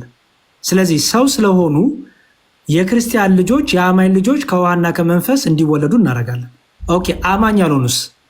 አማኝ ያልሆኑ ሰዎች ደግሞ ሲመጡ ለምሳሌ አንተ አልኩህ እኮ አሁን አንተ አማኝ አይደለህም እንበል፣ ምሳሌ ነው የምሰጥ። አንተ ትልቅ ሰው ስለሆንክ መጀመሪያ አንተ ትማራለህ። አንተና ሚስት ቁጭ ብላችሁ ትማራላችሁ። ኦኬ ለምሳሌ ልጅ ጎረምሳ ልጅ ካለ የ18 የ19 ዓመት ልጅ ካለ አብሮ ቁጭ ላይ ይማራል። ግን የ1 ዓመት ልጅ ካለ አንተና ሚስት ትማሩና አንተና ሚስት ትረዱና አንተና ሚስት ታምኑና ልክ በዚህ በቆርኔሌዎስ የሚባለው በሐዋርያት ላይ ስለነ ሊዲያ ስለነ ቆርኔሌዎስ ሳወራ እነሱ አምነው ቤተሰቦቻቸው ተጠመቁ ይላል። አየው ቤተሰብ በሚለው ጥላ ውስጥ ህፃናትም አሉ አዋቂዎችም አሉ። ስለዚህ አዋቂዎቹ ተምረው አሁን ያመነ የተጠመቀ ሚድን አይደለም የሚለው ሲሳይ ያመነ የሚለው አዋቂዎችን ነው አይደል? ምክንያቱም ለማመን አዋቂ መሆን አለበት አይደል? ስለዚህ ያመነ የጠመቀ ይድናል የሚለው ለህፃናት የሚጠቀስም አይደለም ሲጀምር ፈጽሞም አይደለም። ምክንያቱም ያመነ የተጠመቀ የሚለው ለትላልቅ ሆነው አዋቂያን ሆነው ማንበብ መስማት መረዳት የሚችሉ ሆነው ግን በሌላ እምነት የነበሩ ከሆኑ ተሰብቆላቸው ወንጌል ተነግሯቸው አምነው ይጠመቃሉ ማለት ነው። እነዛ ሰዎች ግንስ የ1 ዓመት ቢኖራቸው ሊጥሉት ነው ሲሳይ? ወደ ቤተክርስቲያን ሲጨመሩ በቃ እሱ ገና ነው እኛ ብቻ ነው ወደ ቤተክርስቲያን የምንመጣው ብለው ልጃቸው ሊተውት ነው? እንዴት አርገቷል ልጅ ጎበዝ። ምክንያቱም እነሱ አምነው ሲጠመቁ ልጃቸው ደግሞ በእነሱ እምነት ወደ ጌታ ይመጣል። ምክንያቱም ጌታ ምን ስላለ ልጆቻችሁን ወደ እኔ አምጡ ብሎ አይደለ? ልጆች ወደ ጌታ ሲመጡ በራሳቸው እምነት ወይስ በቤተሰቦቻቸው እምነት? ልጅ ምን ያውቃል በቤተሰቡ እንደነበረ። ስለዚህ በቤተሰቡ እምነት ይመጣና ከውሃና ከመንፈስ ይወለዳል። ኦኬ ከዛ በኋላ ይሄ ልጅ ከተጠመቀ በኋላ ደግሞ በቃለ እግዚአብሔር እንዲያድግ በቃለ እግዚአብሔር እንዲበረታ እንዲጎለምስ ደግሞ ቤተሰቡ ያስተምሯል። የክርስትና አባቱ ያስተምራል። የክርስትና አባት የሚያስፈልገው ለዛ ነው። ባይዘው የክርስትና አባት ያስፈልገው ለመሰለ ከረሜላ እንዲገዛ ልብስ እንዲገዛ አይደለም። የክርስትና አባት ያስፈልገው ይሄ ልጅ እናት አባቱ እንኳን ቢያርፉ በህይወተ ስጋ ቢሞቱ ልጁን እንደ እናት እንደ አባቱ አድርጎ ሊያሳድግ የክርስትና አባት ነውና ክርስትናን እንዲያስተምረው መንፈሳዊ ሕይወትን እንዲያስተምረው የሐዋርያትን ትምህርት እንዲያስተምረው ለዚህ ልጅ ሞግዚት ራሱ ይቀመጥለታል። አየው። ስለዚህ እኛ ህፃናትን በልክ በቤተሰቦቻቸው እምነት ቤተሰቡ ተጠመቀ እንደሚል ሐዋርያት ሥራ ምዕራፍ 16 ላይ እንዳለው ስለነ ሊዲያ ስለነ ቆርኔሌዎስ እነሱ ሲያምኑ ቤተሰቡ አብሮ ተጠመቀ እንደሚል እኔ ለምሳሌ ልጅ እግዚአብሔር ቢሰጠኝ በሌላ እምነት የሆንኩኝ ወይ ኦርቶዶክስን ተምሬ ወደ ኦርቶዶክስ ብመለስ እኔም ቤተሰቤም ነው የምንጠመቀው። አየህ ከዛ ልጄን በዛ ሃይማኖት ሳሳድጓለሁ ማለት ነው። ልጆች የሚጠመቁት ለኃጢአት ስርየት አይደለም። ምክንያቱም እኛ በውርስ ኃጢአት አናምንም። የተወረሰ ኃጢአት የለም። ኃጢአት ሹካ ማንኪያ አይደለም የሚወረሰው። ልጆች የምናጠብቀው ከውሃና ከመንፈስ እንዲወለዱ ነው። ሁለተኛ ዳግም እንዲወለዱ ነው። አየህ ትላልቆች ግን የሚጠመቁት ዳግም እንዲወለዱ ነው። ደግሞ ትላልቆ ነው ኃጢአትን ሲለማመዱ ሲሰሩ የነበሩ ስለነበሩ ኃጢአታቸው ይሰረይ ዘንድ ደግሞ ይጠመቃሉ ማለት ነው። ልክ ቅዱስ ጳውሎስ ሐዋርያት ሥራ ምዕራፍ 12 ላይ ኃጢአት እንዲሰረይ ተጠመቅ እንደተባሉ ማለት ነው። ላሳይ እሱ ሐዋርያት ሥራ ያው ምዕራፍ 22 ምን ይላል? ያው ሐዋርያት ሥራ ምዕራፍ 22 ቁጥር 16 ያው አሁንስ ለምን ትዘገያለህ? ተነሳና ስሙን እየጠራ ተጠመቅ ከኃጢአትም ታጠብ ይላል። አየው። ስለዚህ አዋቂዎቹ በማሰብ በመስራት በመመኘት ኃጢአት የሰሩ ስለሆነ ሲጠመቁ ከሌላ ቤተ እምነት ያሉ ሰዎች ሲጠመቁ ንስሐ ገብተው ስለሚጠመቁ የኃጢአት ስርየትም ያገኛሉ፣ ልጅነትም ያገኛሉ። በቅዱስ ቁርባን ደግሞ የዘላለም ሕይወትን ያትማሉ ማለት ነው።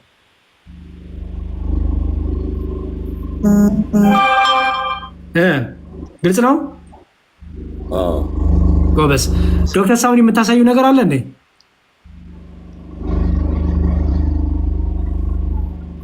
ችግር የለውም። ከአንተ ጋር እንቀጥል። እሷ እንዴ በመሀል ደግሞ የእህቶች ድምፅ ይሰማል። ሲስተር ነች፣ እኔን ለማስተማር ነው እሷ። ኦኬ መጽሐፍ ልታሳይ ፈልጋ ስለነበር ነው ቅድም እና አለች። ዶክተር ሳሙን ስራ ላይ ናት በዚህ ሰዓት እሷ። ኦኬ ጥሩ። ስለዚህ ስለ ጥምቀት ያለን እንደ ባጭ ኦኬ ገለጠችልህ። ቆይ ትልቁ ላይ ላርጋት።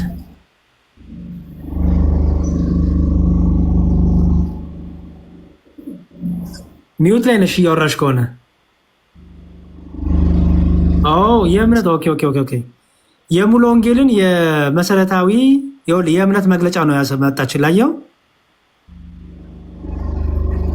እሱ እኮ አያስፈልግም። አሁን ጌታ ፍለጋ ላይ ነን።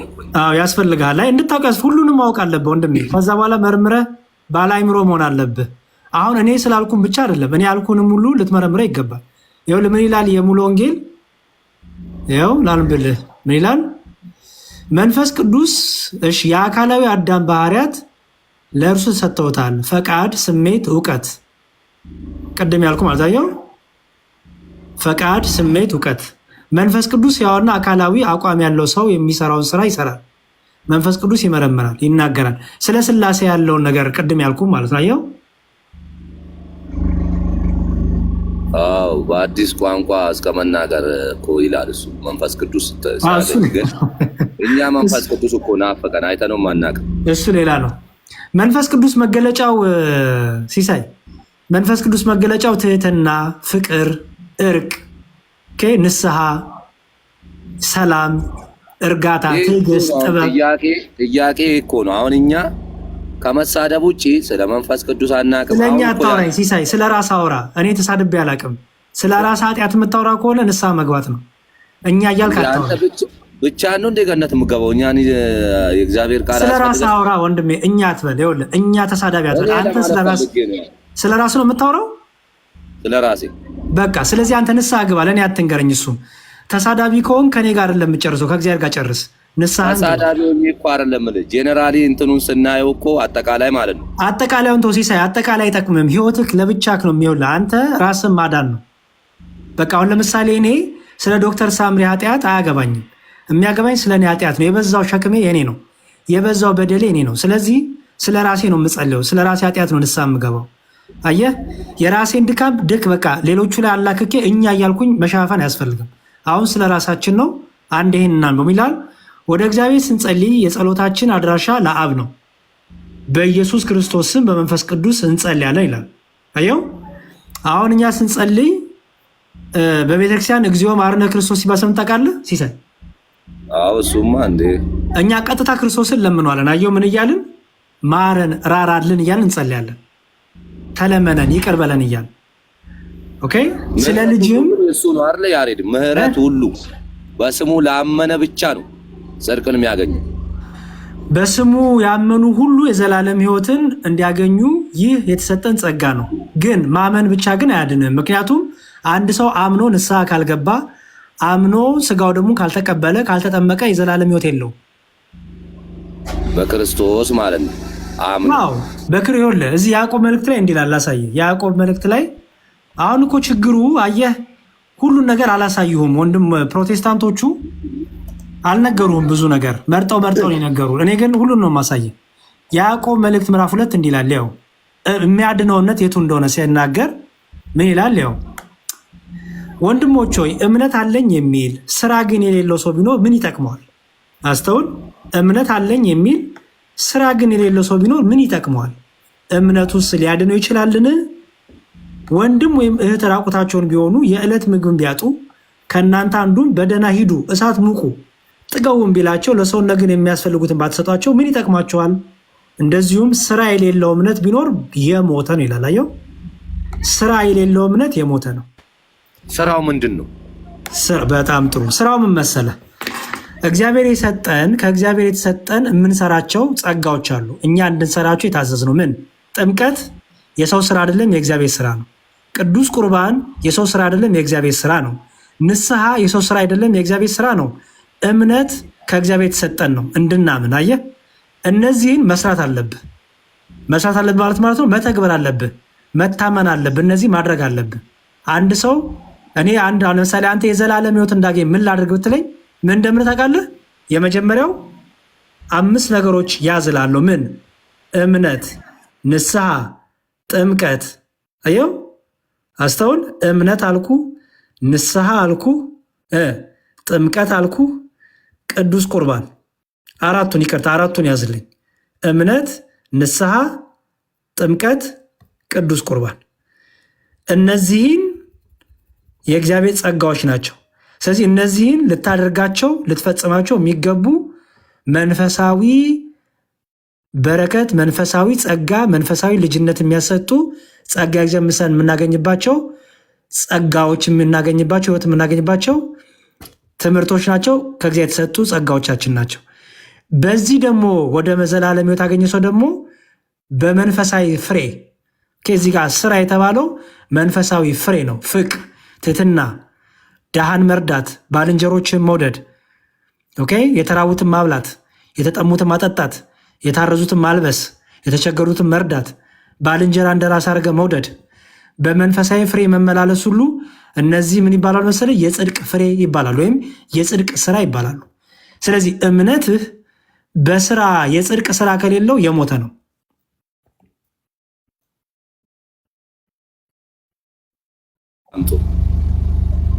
በጣም ጥሩ። ስለዚህ ምን አለ? ቅዱሳን ግን ገነት አንወርስም። በኢየሱስ በማመን ብቻ ነው ገነት የሚገባው። አውራሹም እሱ ብቻ ነው። የዘላለም ህይወት የሚገኘው በክርስቶስ ኢየሱስ ብቻ ነው የሚገኘው። በፍጡር የዘላለም ህይወት አንዴ ስማኝ። የዘላለም ህይወት ስንል ምን እያልን እንደሆነ ይገባል ሲሳይ? የዘላለም ህይወት ስንል ቤዛነቱን እያወራን ነው። ደሙን ማፍሰሱን እያወራን ነው። የመስቀሉን ስራ እያወራን ነው። ስለዚህ የመስቀሉን ስራ ስናወራ መልአክ ተሰቀሉ ብለን አናስተምርም። ቅዱሳን ተሰቀሉ ብለን አናስተምርም። የዘላለም ህይወት ስናወራኛ ስለ ቤዛነቱ ነው የምናወራው። በደንብ ክሊር አድርገን ነው የምናወራው። አየህ፣ የዘላለም ህይወት የሚገኘው በክርስቶስ ኢየሱስ ነው። በክርስቶስ ኢየሱስ ቤዛነት የተገኘው የምናገኘው። ኦኬ፣ ይሄን የዘላለም ህይወት ያገኘ ሰው ግን ምን አለው? የሚያግዙት መላእክት አሉት። የሚያግዙት በጸሎታቸው የሚያግዙት የሚያገለግሉት ቅዱሳን አሉት። ይሄን ታምናለህ ወይስ አታምንም? መጽሐፍ ቅዱስ አሳየህ ማስረጃ። በጌታ ፊት እንደሚጸልዩ ነው። አዎ፣ ስለኛ እንደሚጸልዩ። ኦኬ፣ አስተውል። አሁንም በደንብ ስማኝ። እሱ አለ መላእክቶች አሁን ስለኛ ማሳይክ ነው። አዎ፣ በደንብ ግን ስማኝ። ይኸውልህ የዘላለም ህይወት የሚገኘው ያለ ክርስቶስ የዘላለም ህይወት አይገኝም። ተስማማን? ይሄንን ሳትጠመቅ ክቡር ስጋውን ክቡር ደሙ ሳትጠጣ ሳትበላ ንስሐ ሳትገባ የዘላለም ህይወት አታገኝም። ይሄን ተስማማን? አዎ፣ በደንብ ነው። በጣም ጥሩ። ይሄን የዘላለም ህይወት ያገኘ ሰው ግን የመላእክት እገዛ አለው። መላእክት ያግዙታል። በዕለት ዕለት መንፈሳዊ ህይወቱ ተጋድሎ ላይ መላእክት ያግዙታል፣ ያገለግሉታል። ለምሳሌ ዕብራውያን 1:14 ላይ እንዲህ ይላል። ዕብራውያን 1:14 የቅዱስ ጳውሎስ መልእክት ወደ ዕብራውያን ሰዎች። ዕብራውያን 1:14 እንዲህ ይላል፣ ያው ሁሉ መዳንን ይወርሱ ዘንድ ስላላቸው ሁሉ መዳንን ይወርሱ ዘንድ ስላላቸው ለማገዝ የሚላኩ የሚያገለግሉም መናፍስት አይደሉም ይላል። መናፍስት የሚላቸው መላእክትን ነው። ኦኬ፣ ቁጥር 7 ላይ ስለ መላእክትም መላእክቱ መናፍስት አገልጋዮቹን የሳነባ ይላል። ስለዚህ ያው መዳንን እንዲወርሱ የተዘጋጀላቸው መዳን እንዲወርሱ ምን የሚያደርጉ ነው የሚለው? የሚያግዙና የሚያገለግሉ መላእክት አይደሉምን ይላል። እንዴ እግዚአብሔር መላእክት እንዲያግዙን እንዲያገለግሉን መዳንን እንድንወርስ ለምንድን ነው ያደረገው? ሲሳይ እግዚአብሔር ስለማይበቃን ነው? አራ አገልጋዮቹ ስለሆኑ ነው። እኛን እንዲያገለግሉን አየኸው። ምን እንድናደርግ ነው የሚያገለግሉን? መዳንን ግን እናዛቸዋለን። እሱ ነው እንጂ የሚያዛቸው መላእክቶችን። ምን ማለት ነው? እኛ እናዛቸዋለን? አልገባኝም። እግዚአብሔር መላእክት እኮ ነው አይደል? የእግዚአብሔር መላእክቶች ናቸው። የእግዚአብሔር መላእክት እናዛቸዋለን የሚለው ነገር አልገባኝም። ምን ማለት ነው እናዛቸዋለን? ለኛ የሚታዘዙ ናቸው እንዴ? አዎ፣ ላሳይ። እሱን ደግሞ ስለኛ ሲማልዱ ሲጸልዩ ላሳይህ። እሺ፣ ምን ችግር አለው? ላሳይህ። ስለኛ ሲጸልዩ ስለምኑ ማራቸው ሲሉ ላሳይህ። አዲስ ኪዳን ነው። በብሉይ ኪዳንም በአዲስ ኪዳንም ማሳያለሁ። ችግር የለው። በአዲስ ኪዳን አድርግን። በሁለቱ ነው ማሳይህ። እኔ የብሉይ ኪዳንም የአዲስ ኪዳን መጽሐፍ ተቀባይ ነኝ። መርጬ ተቀባይ አይደለሁም። እኔ ኦርቶዶክሳዊ ክርስቲያን ነኝ ወንድሜ። በአዲስ ኪዳንም ያለው እግዚአብሔር በብሉይ ኪዳንም ያለው እግዚአብሔር ለእኔ አንድ ነው። ኦኬ፣ ትንቢተ ዘካርያስ ምዕራፍ 12 ቁጥር 1 እንዲህ ይላል። እሺ፣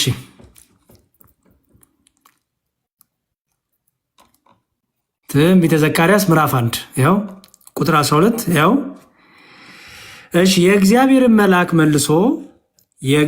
መልአክ መልሶ አቤቱ የሰራዊት ጌታ ሆይ እነዚህን 70 ዓመት የተቆጣቸውን ኢየሩሳሌምንና የይሁዳን ከተሞች የማትምራቸው እስከ መቼ ነው አለ።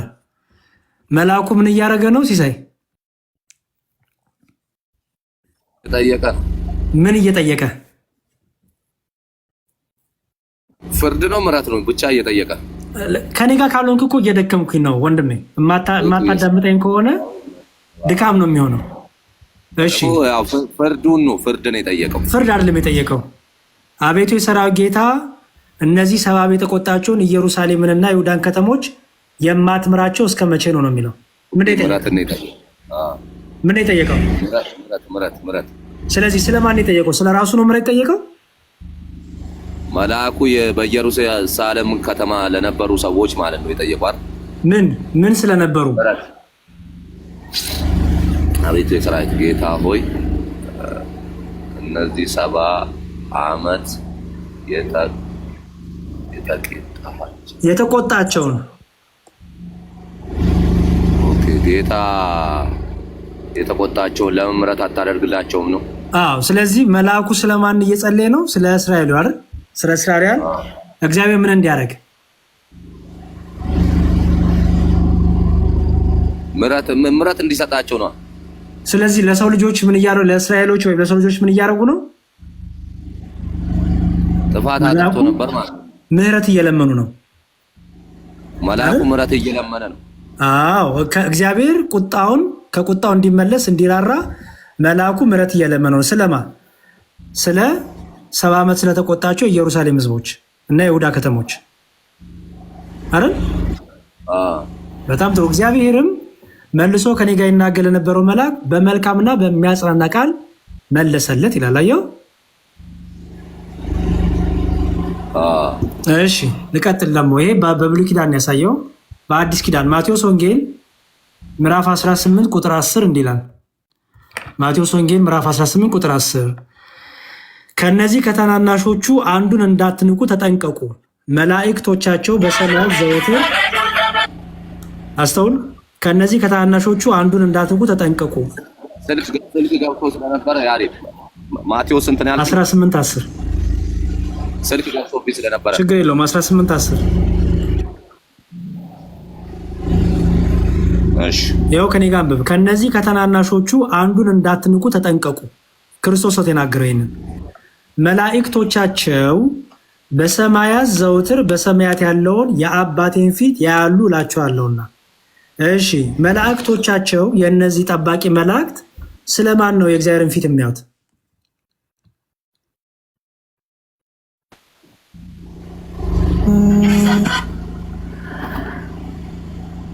ስለማን ነው?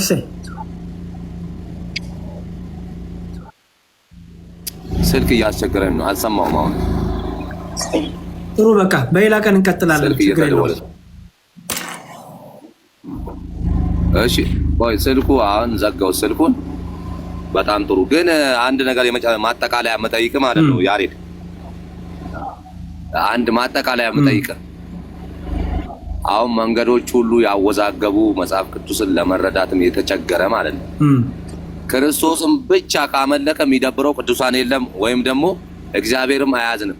የምናመልከው አንድ ጌታ ኢየሱስ ክርስቶስም ብቻ ነው። በሱ በኩል የዘላለም ሕይወትን ማግኘት እንደሚቻል ግን ተረድቻለሁ። ልክ ነኝ አይደል? ኦኬ በጣም ጥሩ። እንደዚህ አሁን የነገርከኝ ዝም ብሎ አቋምክ ነው እንጂ ትምህርት አልነገርከኝ። እኔ ትምህርት ነው ያወራሁት።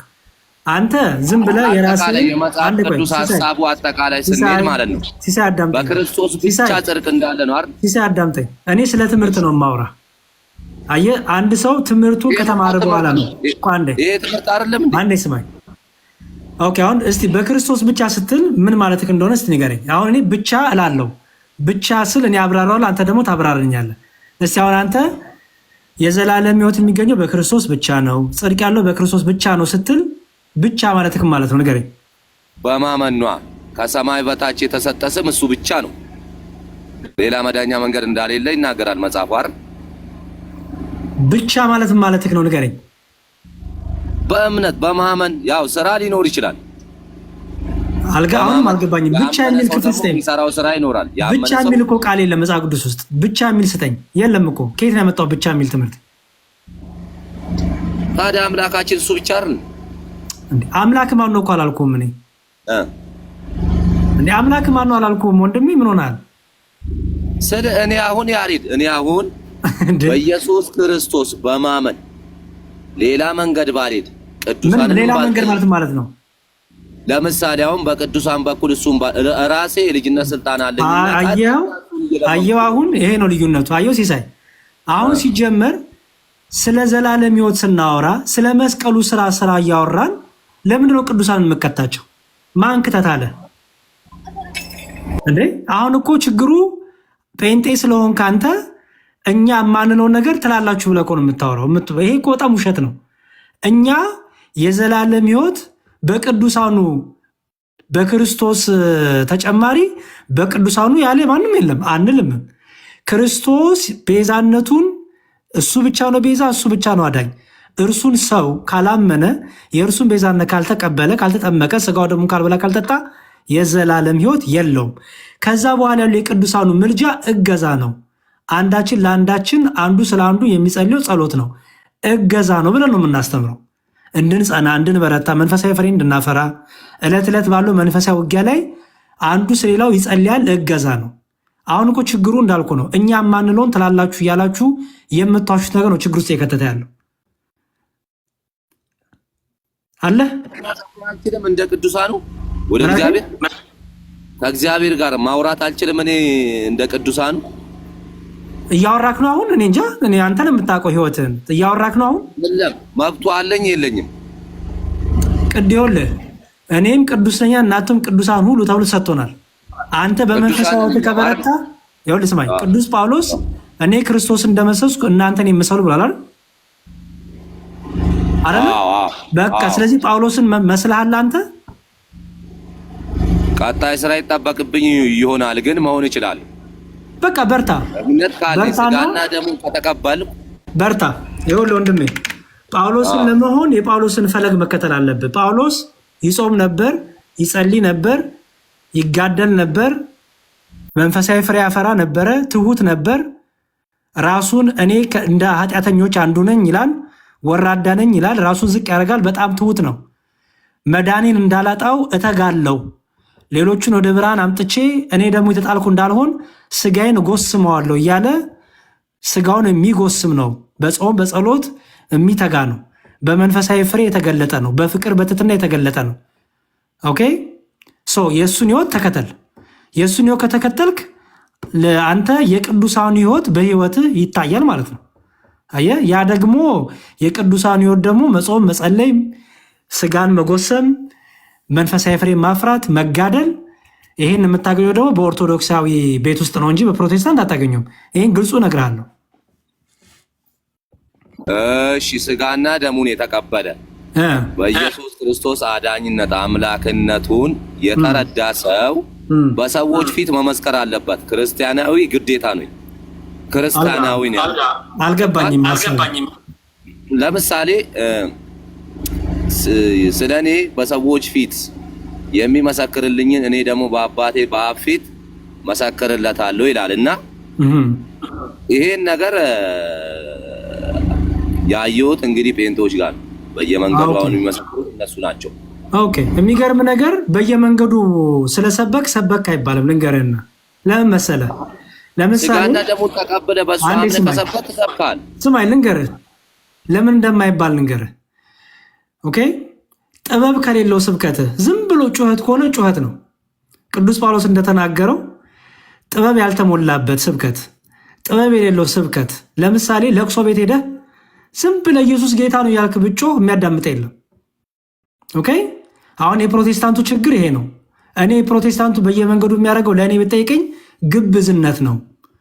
ኦኬ፣ ሾው ኦፍ ነው ብዬ ነው የምነግርህ። ለምን ብትለኝ ሰው ባስ እየጠበቀ እንዲሁም ጭራሽ በጣም እየጮሁ በጣም የማይሆን ነገር በቃ እያደረጉ ስለሆነ እንደው የሚያዳምጣቸው የለም። ግን ምን ብታደረግ በፍቅር ብሰብክ፣ ለምሳሌ ወንድሜ ዛሬ ወንጌል ብነግርህ ፍቃደኛ ነህ ብለህ ብትጀምር አይ አይደለሁም ካለ ይሁን እሺ በቃ እግዚአብሔር ቢረዳ በሌላ ቀን እንገናኛለን ብትለው አየው ጥበብ ይባላል።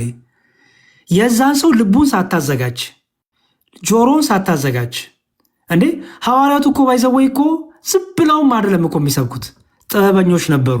ምን ቦታ ላይ ምን መናገር እንዳለባቸው የት ቦታ ላይ ምን መናገር እንዳለባቸው ያውቃሉ። ቅድም እንዳው ለቅሶ ቤት ሄደህ ኢየሱስ ክርስቶስ ጌታ ነው ብትል ከሐዘናቸው አልተጽናናቸውም። ይልቁንም ገብተህ ሐዘን ምንድን ነው በክርስትና አየህ ሐዘንን የሚያበረታ መንፈስ ቅዱስ በመጽሐፍ ቅዱስ ሐዘን ያጋጠማችሁ ሰዎች እንዴት ተጽናኑ? ጌታስ ምንድን ነው? ትንሣኤ ሙታን ህይወት ምንድን ነው? አየህ ብልህ ካልሆንክ ጠቢብ ካልሆንክ ቦታውን አይተህ ሁኔታውን አይተህ ካልሆነ በስተቀር በተለይ ኑሮ ላጎሳቆለው ሰው የኑሮ ውጣ ውረዱ በዝቶበት ትራንስፖርት አጥቶ ፀሐይ ደብድቦት አይምሮ ለዛ ለሰው ሄደ ዝም ብለህ ብጮህበት ዋጋ የለውም። ሲስዬ ይህ ግብዝነት እውነቱን ለመናገር በጣም መንፈሳዊ ሰዎች ብልሃተኞች ናቸው። ሐዋርያት በጥበብ በፍቅር ኦኬ ዝም ብሎ ሰውን እየሄዱ የሚያደነቆሩ አልነበሩም። ሐዋርያት የሚገርም ሰዎች እንዲያዳምጧቸው ራሱ ጠይባን ነበሩ። ስብከታቸው በግብዝነት አልነበረም። ስብከታቸው ሁሉ በጠይብ የተሞላ ነው። ስለዚህ አንድ ሰው ዝም ብሎ መንገድ ላውቶ ስለጮኸ በቃ ጌታን ሰበከ ይሄ እቺ ስታይል ናት፣ ሙድ ናት። ወንድም አለም ይልቁንስ እሺ በጣም ጥሩ ጥበብ ያስፈልጋል ወንጌልን ለመናገር። አንደኛ ወንጌል ለመናገርም ወንጌል መማር ያስፈልጋል። ደቀ መዝሙር አለ ጎበዝ ብዙ ነገር አለ ወንጌልን ለመስበክና አሁን ግን ማርቆስ ያዘዘው ነገር አለ። ቤተክርስቲያኒቷ እንግዲህ እንደምንሰማው ከሆነ ምንድነው ያዘዘው ማርቆስ? ሐዋርያቶች ቅብብሎሽ ማርቆስ ምንድነው ያዘዘው? ቆይ ልመጣልህ ነው። የሐዋርያት መጀመሪያ ያዘዘውን ንገረኝ። ምንድነው ያዘዘው ማርቆስ? ማርቆስ ወደ ዓለም ሁሉ ሂዱ ወንጌልን ለፍጥረት ስበኩ፣ ያመነ የተጠመቀ ይድናል፣ ያላመነ ግን ይፈረድበታል ብሏል። በጣም ጥሩ። አሁን እኛ ምን እያደረግን ነው? ቤተክርስቲያኑ እንዴት ነው? ሲሳይ አንዴ ቆይ። አሁን እኔ ምን እያደረኩኝ ነው? ወደ አሁን ሌሊት ነው እንቅልፌን አጥቼ ካንተ ጋር እያወራሁ ነው። አንተ አሁን በሚዲያ እያስተማርክ ነው። ነገር ግን ሚዲያው ባይመጣስ ሚዲያው ባይኖር ኖሮ ዓለም ሁሉ አይገኝም እንደ ወንጌል ተናገር። ሚዲያ ባይኖር ኖሮ እኔ ጅማ ሄጄ አስተምሬ አውቃለሁ፣ አዋሳ ሄጄ አስተምሬ አውቃለሁ። አቅሜ በቻለው ሁሉ ሄጄ ተምሬ ማስተምሬ አውቃለሁ። አንተ አልነበርክም። አንተ ጋር እየመጣን አቴንዳንስ እያዘን አይደለም የምናገለግለው። አገልግሎት ሲጀመር መጀመሪያ ታይታ ወይም ሾው ኦፍ ድራማ አይደለም፣ ተውኔት አይደለም። አገልግሎት ከእግዚአብሔር ጋር ተነጋግረህ ኦኬ በትዕቢት ሳይሆን ድብቅ ብለህ በትህትና የምታደርገው ህይወት ነው። ለአንተ ወይ ለሰው በቃ ለወጣ ነው በቃ እንዲህ ነው በዚህ ገብቶ እያለ የምናደርገው አይደለም። በቤተክርስቲያናችን የአደባባይ በዓላት አሉን። ሲሳይ በደንብ ስማ። ለምሳሌ ቤተክርስቲያን በአደባባይ ትሰብካለች፣ ታስተምራለች፣ በሰርግ ጉባኤ ታስተምራለች። የአደባባይ በዓላት አሉ። ስብከቶቿን ትምህርቶቿን የምታደርግበት መስቀል፣ ጥምቀት በጣም የአደባባይ በዓላት ብዙ አሏት። ያው 2000 ዓመት ሞላት። በእነዚህ በአደባባይ በዓላት ሁሉ ዓለም ላይ ያለችው ቤተክርስቲያን ሁሉ በገጠሪቷም ያለችው ሁሉ ስለ ነገረ ክርስቶስ፣ ስለ ልደቱ፣ ስለ ጥምቀቱ ስለ ነገረ ስቅለቱ እያነሳች እየዘመረች እያስተማረች 2000 ዓመት ሞላት። ፕሮቴስታንት ስብከት ሳይጀምር ማለት ነው። በየአደባባዩ ፕሮቴስታንት ስብከት ሳይጀምር ኦርቶዶክስ በየአደባባዩ ትሰብክ ነበረ። አሁን እሱ አይደለም የሚጠቅመን ሲሳይ። አሁን የሚጠቅመን መሰለው ወንድሜ፣ የሚጠቅመን አንተ ተማር። አንተ ቁጭ ብለህ ወይ ፕሮቴስታንትን በስርዓቱ ቁጭ ብለህ ተማር፣ ወይ ኦርቶዶክስን በስርዓቱ ቁጭ ብለህ ተማር። ምክንያቱም ኦርቶዶክስን ሳታውቃት ነው ጴንጤ ሆንከው። የምሰጥን ጥቅሶች ሁሉ አታውቃቸውም፣ ምክንያቱም አላስተማሩም፣ አልነገሩህም። ቁጭ ብለህ ተማር። በሌላ ቀን መተን እንገናኝ፣ ጥያቄዎችን ይዘና እኔም ፕሮቴስታንት ነኝ ስላልከኝ እጠይቃለሁ አንተን። ተስማማን ወንድም አለም? ጥሩ ግን ያው አሪፍ ነው፣ ይሻላል። እናንተ አሪፍ ነው የእናንተ አሁን ያሬድ ልደት ጥሩ ነው። ግን ያሬድ አንድ እውነታ ቅኔና እንትን ነው የምንማረው የሚሉ አባቶችን ያው በየሚዲያ እያየ ነው። አንተ ሲሳይ አንተ አሁን ይኸውልህ ይቅርታና ወንድሜ አንተ ተስተካከል መጀመሪያ። ሲሳይ ይኸውልህ አሁንም አስቆማለሁ። ሲሳይ ይኸውልህ እኔ ስለ ትምህርት ሳወራ አንተ ሐሜት ነው ያዝከው። ቶ ሐሜቱን እስቲ ራስህን አድን መጀመሪያ ራስህን። አንዴ ስማኝ። ስንፍና ነው። ቆይ አንተ አለመማር ስንፍና ነው። ስልክክ ላይ ስማርትፎን አለ። ዩቲዩብ ላይ ገብተህ ለምሳሌ ላሳይህ። ቆይ አንዴ አንተን ስንፍና ላሳይህ። ችግሩ ስንፍናን ቤተክርስቲያን ላይ ያላከክ ነው አንተ። ለምሳሌ አንድ ትምህርት ላሳይህ። ቁርባን ብዬ ብጽፍ የሚወጣውን የትምህርት ማት ላሳይህ ዩቲዩብ ላይ። ኦኬ እሺ፣ ይታያል። ሚስጥረ ቁርባን ይታያል። ሚስጥረ ቁርባን የሁሉ ትምህርት ዲያቆን ሄኖክ ኃይሌ ይኸው ይታያል። የአባ ገብረ ኪዳን ትምህርት ሚስጥረ ቁርባን፣ ቅዱስ ቁርባን ይታያል። ቅዱስ ቁርባን ይሄ እንደውም ከዓመት በፊት ፖስት የተደረገ ነው። አየህ፣ እጅ ላይ ያለውን ስልክ ተጠቅመህ ቁጭ ብለህ መማር ያንተ ፋንታ ነው። ዛሬ የቤተክርስቲያን ትምህርት በዩቲዩብም በዌብሳይቶችም ተቀምጦልሃል። ስንፍናን አቁመህ ይሄ ምክንያቶችን አቁመህ ወንድሜ ቁጭ ብለህ ብትማር በጣም ብዙ ታተርፋለህ። ኦኬ ይኸው ሚስጥረ ቁርባን ይኸው ይሄ ሁሉ ሚስጥረ ቁርባን ነው። እንግዲህ ይሄ ሁሉ ሚስጥረ ቁርባን ትምህርት፣ ቅዱስ ቁርባን ትምህርት አየው። ስለዚህ ልማር ካልክ ስንፍናን እኔም አንተም ማስወግደን እንማር ካልን ብዙ ነገር መማር እንችላለን። ትምህርቱ ላይ አተኩር። እግዚአብሔር ይርዳህ። እየመጣህ ጠይቀን ከኦርቶዶክሳውያን ወንድሞች ጋር ኦርቶዶክስ ላይ ያለ ጥያቄን አቅርብ፣ ፈትን፣ መርምር። ከዛ በኋላ እንግዲህ አንተ ምርጫ ነው የሚሆነው። ወደ ፈለከው እጅን ስደድ ይላል መጽሐፍ ቅዱስ። ወደ ፈለከው እጅን ትሰዳለህ። ወንጌል ነው ወዴት ይኬዳል? ከፈጣሪ እኮ አሁን እኮ የማጥራት የማጣራት የማወቅ ያለ ክርስቶስ ግን ድነት እንዳሌለ ያው የታወቀ ነውና እሱ ብቻ መከተሉ ግን እኔ መረጥኩኝ። ለምን መንገዶች ሲበዙ መሳሳት ይመጣልና ያለ ጌታ ግን ጽድቅን እንደማላገኝ ነው የተረዳሁት። በቃ ይኸውልህ አሁንም ቢሆን አንተ በቃ ምን ታረግ መሰለህ፣ ለምሳሌ ይሄን የተረዳው አይደለ? ጎሂድ በቃ በመረዳትህ ቀጥል። አሁን እኮ እኔ ግራ ገባኝ። በፕሮቴስታንትም አልተማርክም ምንም። አሁን ለምሳሌ ሚስጥረ ስላሴን፣ ነገረ ቁርባንን ስማኝ እንኳ እንዴ፣ ነገረ ቁርባንን፣ ነገረ ጥምቀትን እሺ ልጠይቅህ፣ በፕሮቴስታንት ስለ ስላሴ ተምርሃል?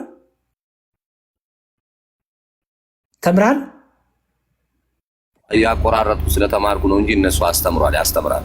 እኔ ስለነሱ አንተ ተምርሃል ነው ያልኩት። እነሱ አያስተምሩም ማለት አንተ ተምርሃል? እኔ በሆነ አጋጣሚ አልተመቸኝም፣ ትምህርቱን አልተማርክም። ችግር የለውም ቶ ምክንያቱም ሲሳይ እማራለሁ ብለህ እንድትነሳሳ ነው። አልተማርክም። እሺ በፕሮቴስታንት ስለ ስጋዊ ተምርሃል? ፕሮቴስታንት ሆነ ሚስጥረ ስጋዊ ስለ ስጋዊ ትምህርት ተምርሃል?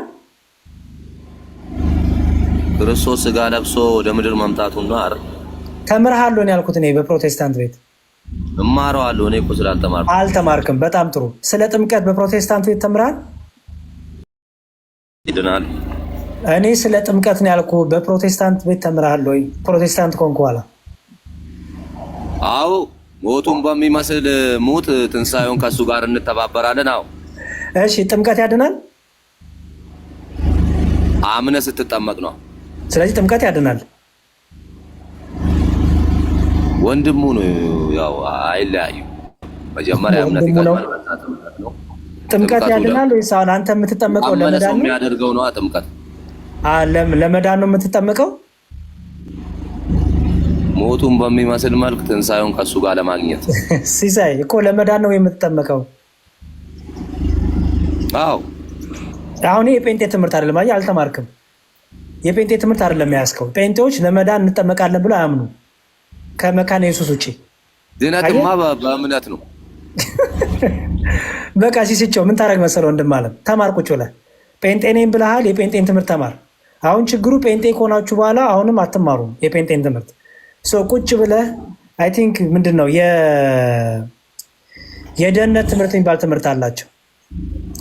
ቁጭ ብለህ ተማር። እነሱ ጋር ሄደህ እኔ ለምሳሌ ፕሮቴስታንት በሆን ኦርቶዶክስ ጋር አይደለም እጄ ኦርቶዶክስ እንዲናት ያው ካሜት ማማው ቁጭ ብዬ እማራለሁ። ሂድና አንተ ጴንጤ ነኝ ብለሃል፣ ጎበዝ በርታ፣ እንኳን አደረሰ ብያለሁ። ሄደህ ተማር እስቲ ፕሊዝ።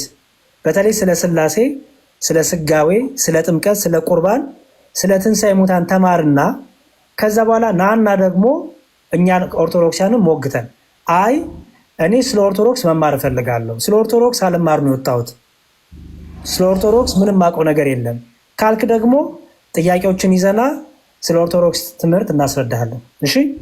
ስለ ወንጌል ምን አልከኝ? ወንጌል የኦርቶዶክስ ትምህርት ወንጌል አይደለም እኮ። የኦርቶዶክስ አይባልማ ወንጌል። የኦርቶዶክስ ነው። ምን ለምን መሰለህ? በቤተክርስቲያን የሚሰጠው ወንጌል ማለት ነው። በኦርቶዶክስ ትምህርት ኦርቶዶክስ ማለት ቀጥተኛ ትክክለኛ ማለት ነው። ስለዚህ ትክክለኛውን ትምህርት እናስተምራለን። ፕሮቴስታንት ማለት ደግሞ ተቃዋሚ ማለት ነው። ያው ያለ ክርስቶስ ግን ምንም እንደማላመጣ ስለተረዳው ነው። ለዛ ነው። እሺ ሌላ ነገር አይደለም። እንደሚመቻ አንተ ችግር የለውም። ለማንኛውም ኦርቶዶክስ ላይ ጥያቄ ሲኖር ና ቁጭ ብለህ ግን ፕሮቴስታንቶች ጋር ፓስተር አለ አሉ እንዴ? በጣም ብዙ በቃ። ስለዚህ ፓስተር ጋር ሄደህ ቁጭ ብለህ ተማር። እኔ እኮ አሁን ስንት ጊዜ ሆነ ጴንጤ ከሆንክ? 6 ወር። ታዲያ 6 ወር ሙሉ እንዴት አልተማርክም ይሄን ሁሉ? አሁን በቃ ስለዚህ ቁጭ ብለህ ፕሮቴስታንት ጋር ተማርና ከዛ እኛ ጋር መተህ ቻሌንጅ ታደርገናለህ ማለት ነው። መጀመሪያ ትምህርት ይቀድማል ስላለህበት ቤተ እምነት። ትምህርቱን በደንብ ማርና በቃ ስለ ኦርቶዶክስን ጥያቄ ካለ ግን መተህ ጠይቀን ይመቻል። መብትህ ነው እሱ። ተባረክልኝ ወንድሜ። አሜን አሜን አሜን። ለሁላችንም እሺ፣ አሜን አሜን። እሺ በርታ። ሁለተኛ ግን እንዴ ጴንጤ ሆነ ካልተማርክ እንዴ ልትሆን ነው? ጴንጤ ሆነ ስለ ኦርቶዶክስ እንዴ የምትማሩ? ይሄ እኮ በጣም ከባድ ነገር ነው። ልክ ሙስሊሞቹ እንደሚያደርጉት እኮ ነው የሚሆነው። ሙስሊሞቹ መጽሐፍ ቅዱስ አጣመው ዋሽተው ሙስሊም ያደርጋሉ። ልጆቹ ግን ስለ እስልምና አያውቁም። አሁን እኮ እየተቸገርን ያለ ነው። ጴንጤዎቹ ጴንጤ የምታደርጓቸው ስለ ጴንጤ ነግራቸው አይደለም። እኔ እኮ በጣም ግራ የሚገባ ነው። ጴንጤው ልጆች ስናገኛቸው ገና ኦርቶዶክስ ላይ ነው የቆሙት። ስንት ዓመት ሆናችሁ? 2-3 ዓመት ሆነኝ። እሺ ስለ ስላሴ ታውቃለህ? አይ ገና ተማሪ ነኝ። ስንት ዓመት ሆነ ጌታን ከተቀበልክ? 2 ዓመት 3 ዓመት። ስለ ጥምቀት ታውቃለህ? አይ ገና እየተማርኩ ነው። ምንድነው የምታውቀው? ገድል ተአምር። ምንድነው የምታውቀው? ተአምረ ማርያም ገጽ እንደዚህ ላይ። ይሄ እኮ በጣም አስቂኝ ነገር ነው። ወይ ጉድ! እሺ ዶክተር ሳምሪ በስላሴ ትምህርት እንግዲህ እኛ ምን እናምናለን በስላሴ ዘንድ? ቆይ እስቲ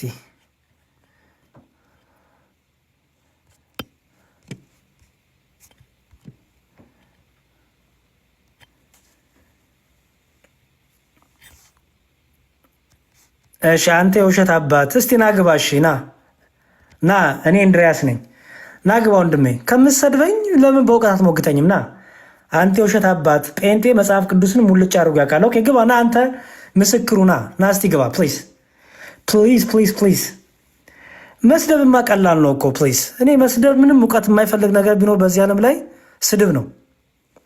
ስድብ ምናምን ሙድ መያዝ እሱ ምንም እውቀት አይፈልግም። እስቲ ና ግባና መስክርልኝ። ግባና ፕሊዝ መስክር። ና ስቤ ያለው ወንድሜ ና ግባ ፕሊዝ። መከራ ለምን ታያለ? ኮመንት ላይ ያ ሁሉ ኢሞጂ ጽፈ ኤክስ ምናምን ጽፈ ግራ ከምትገባ ግባና እኔ አውቃለሁ እኔ ፕሮቴስታንት ነኝ ካልክ ጎሄድ ና ግባና መጽሐፍ ቅዱስን አስተምረኝ።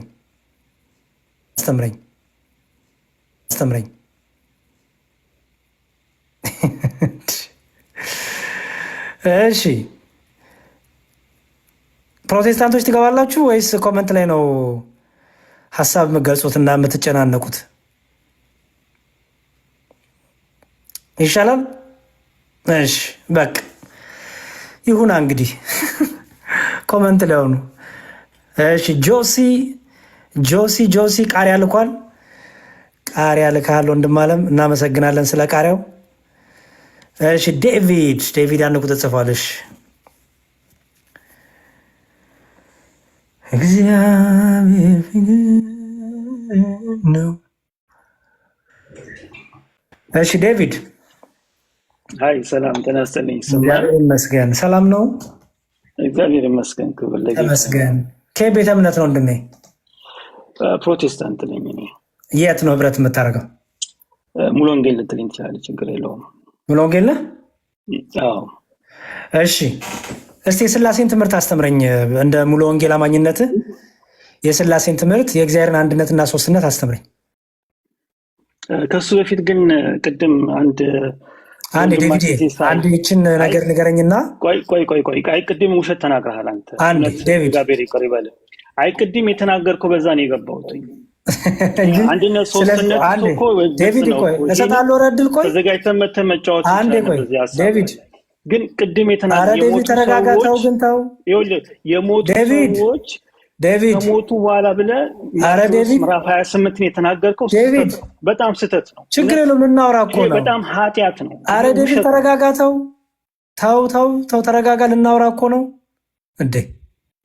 አዎ እኩል በቃ ረጋ አሁን የገባሁበት ምክንያት ተረጋጋ፣ እሱ ላይ ልናወራ ነው።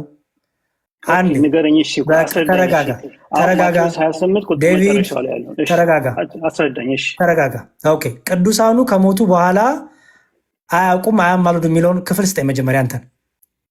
የለም ሊኖርም አይችልም። አንድ ጊዜ ሰው ሞት ተፈርዷል፣ ከዛ በኋላ ፍርድ ነው። ጥቅስ ስጠኝ ያልኩት ነገር ታመጣችለም ወንድም። ጥቅስ ስጠኝ ያልኩት ይኸውልህ። ኧረ እባክህ ዴቪድ ስማኝ እኮ ለሰው ልጅ አንድ ጊዜ ከዛ በኋላ ፍርድ ነው እኮ። ጥቅስ ስጠኝ ዴቪድ። ቅዱሳን ከሞቱ በኋላ አያውቁም አይሰሙም ምንም አያደርጉ የሚል ጥቅስ ስጠኝ። አይሰሙም እንዲህ ብሎ ነው የሚሰሙት እኮ። ስጠኝ ጥቅስ ስጠኝ። መለኮት አድርገህ እኮ አንተ የምትናገረው። ኧረ ጥቅስ ስጠኝ እባክህ። መጽሐፍ ቅዱስ ጥቅስ ስጠኝ። እስከዛ ድረስ እሺ አስረዳኝ። እስኪ ማቴዎስ ምንም አላስረዳም። መጽሐፍ ቅዱስ ጥቅስ ስጠኝ። እኔ ቅድም ለወንድማችን የሲሳይ ኧረ መጽሐፍ ቅዱስ ጥቅስ ስጠኝ ዴቪድ። ይኸውልህ አንተ መጽሐፍ ቅዱስ ብቻ ማይና፣ ስለዚህ በመጽሐፍ ቅዱስ ብቻ ቅዱሳን ከሞቱ በኋላ አያውቁም አይሰሙም ምድር ላይ የሚደረገውን ነገር አያውቁም ያልክበትን ጥቅስ ማስረጃ ስጠኝ አልኩህ እኮ። አሁን እኮ አንድ ጥቅስ በቂ ነው። ስጠኝ። አንድ ጊዜ ሞት ነው፣ ከዛ በኋላ ፍርድ ነው ይላል ዕብራውያን። እኔ እሱማ ሞትማ ሁላችን ላይ ሞታለህ፣ አንተም ትሞታለህ። እሱ አይደለም ጥያቄ። እኔ ማን ይሞታል አይደለም። ስማኝ ዴቪድ፣ ርዕሱን ደግሞ አውራ ስትባል ደግሞ ጩኸት አይደለም። ይኸውልህ የጠየቁ ጥያቄ አንዴ ዴቪድ የተናገርከው መልስ ለጠየቀው ዴቪድ፣ ይኸውልህ እኔ መጠየቅ ሰውን እጠይቅሃለሁ።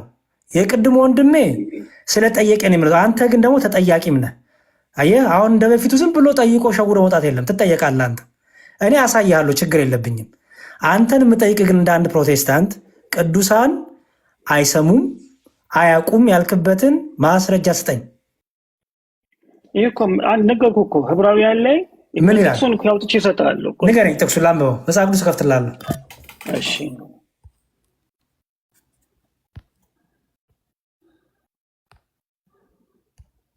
ይኸው ልክፈትልህ። ኦኬ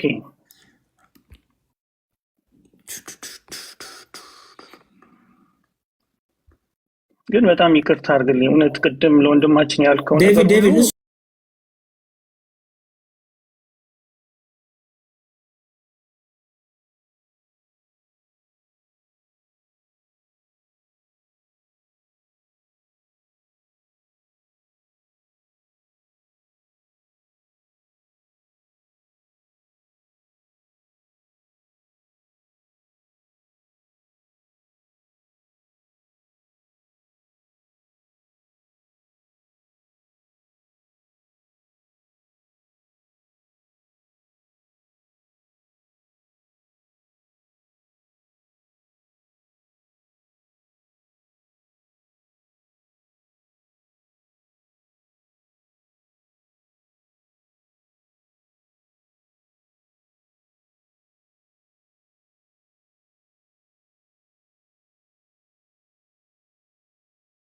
ጥያቄ ምንድን የጠየቁ ንገረኝ። ቆይ እስኪ ንገረኝ ወንድሜ። ጥያቄ ምን ነበረ ዴቪድ? ቅዱሳን ያልካቸው እናንተ ቅዱሳን የምትላቸው። ኧረ እባክህ ጥያቄ ምን ነበረ? ተው የጠየቅኝን ከሁሉም ሰምተናል እኮ። ጥያቄ እንድገም። ጥያቄ ምን ነበረ? ቅዱሳን ያልከው አይደለም? ቅዱሳን ሰዎች ናቸው ለእኔ። ቅዱሳን ምን? ለእኔ ሰዎች ናቸው። ለአንተ ቅዱሳን ምንድን ናቸው አላልኩም እኔ። ቅዱሳን ጥያቄ ምን ነበር? ሰዎች በክርስቶስ ያመኑ ጥያቄ ምን ነበር? ጥያቄ ምን ነበር? ችግር የለውም አንተ ጋር እኮ ነው ያለው ሐሳቡ። ጥያቄ ምን ነበር ወንድሜ? ይሄው እንደነገርኩህ እኮ ጥያቄውን አልከኝ፣ ጠየቀኝ፣ መለስኩልህ። ጥያቄ ምን ነበረ? ስለ ቅዱሳን ነው የጠየቀኝ። ምን ስለ ቅዱሳን ምን? ቅዱሳን ከሞቱ በኋላ መነጋገር እንደሚችሉ ከኛ ጋር እኮ ነው የምትናገረው። እሺ አንተ የሰጠኝ ጥቅስ ደግሞ ምን ብለህ ነው? ለሰዎች አንድ ጊዜ መሞት ከእርሱ በኋላ ፍርድ ተመደባቸው። ምን አገናኘው? ሰው ከሞተ በኋላ መልሶ እንዴት ነው ካንተ ጋር ህብረት ሊያደርግ የሚችለው? ይሄ ስለሞት ነው የሚያወራው። ይሄ ስለሞት ነው የሚያወራው። የሞተ ሰው ዴቪድ ቶ በእናትህ ትርፉን ቃሉን ተውቱ። የጠየቁ ጥያቄ ላይ ይኸው መጽሐፍ ቅዱስ ከፍቼ እያወራሁ ነው። ወንድም አለምዬ ቶ እሱ ቆይ ግን አንተ ከሰው ከሞተ በኋላ አሁን እኮ የምትናገረው እኮ ሰው አይደለም እኮ ነው የምትለው። ኦኬ እኔ ደግሞ ውሸታም ሰው አልወድም። የሚገርማችሁ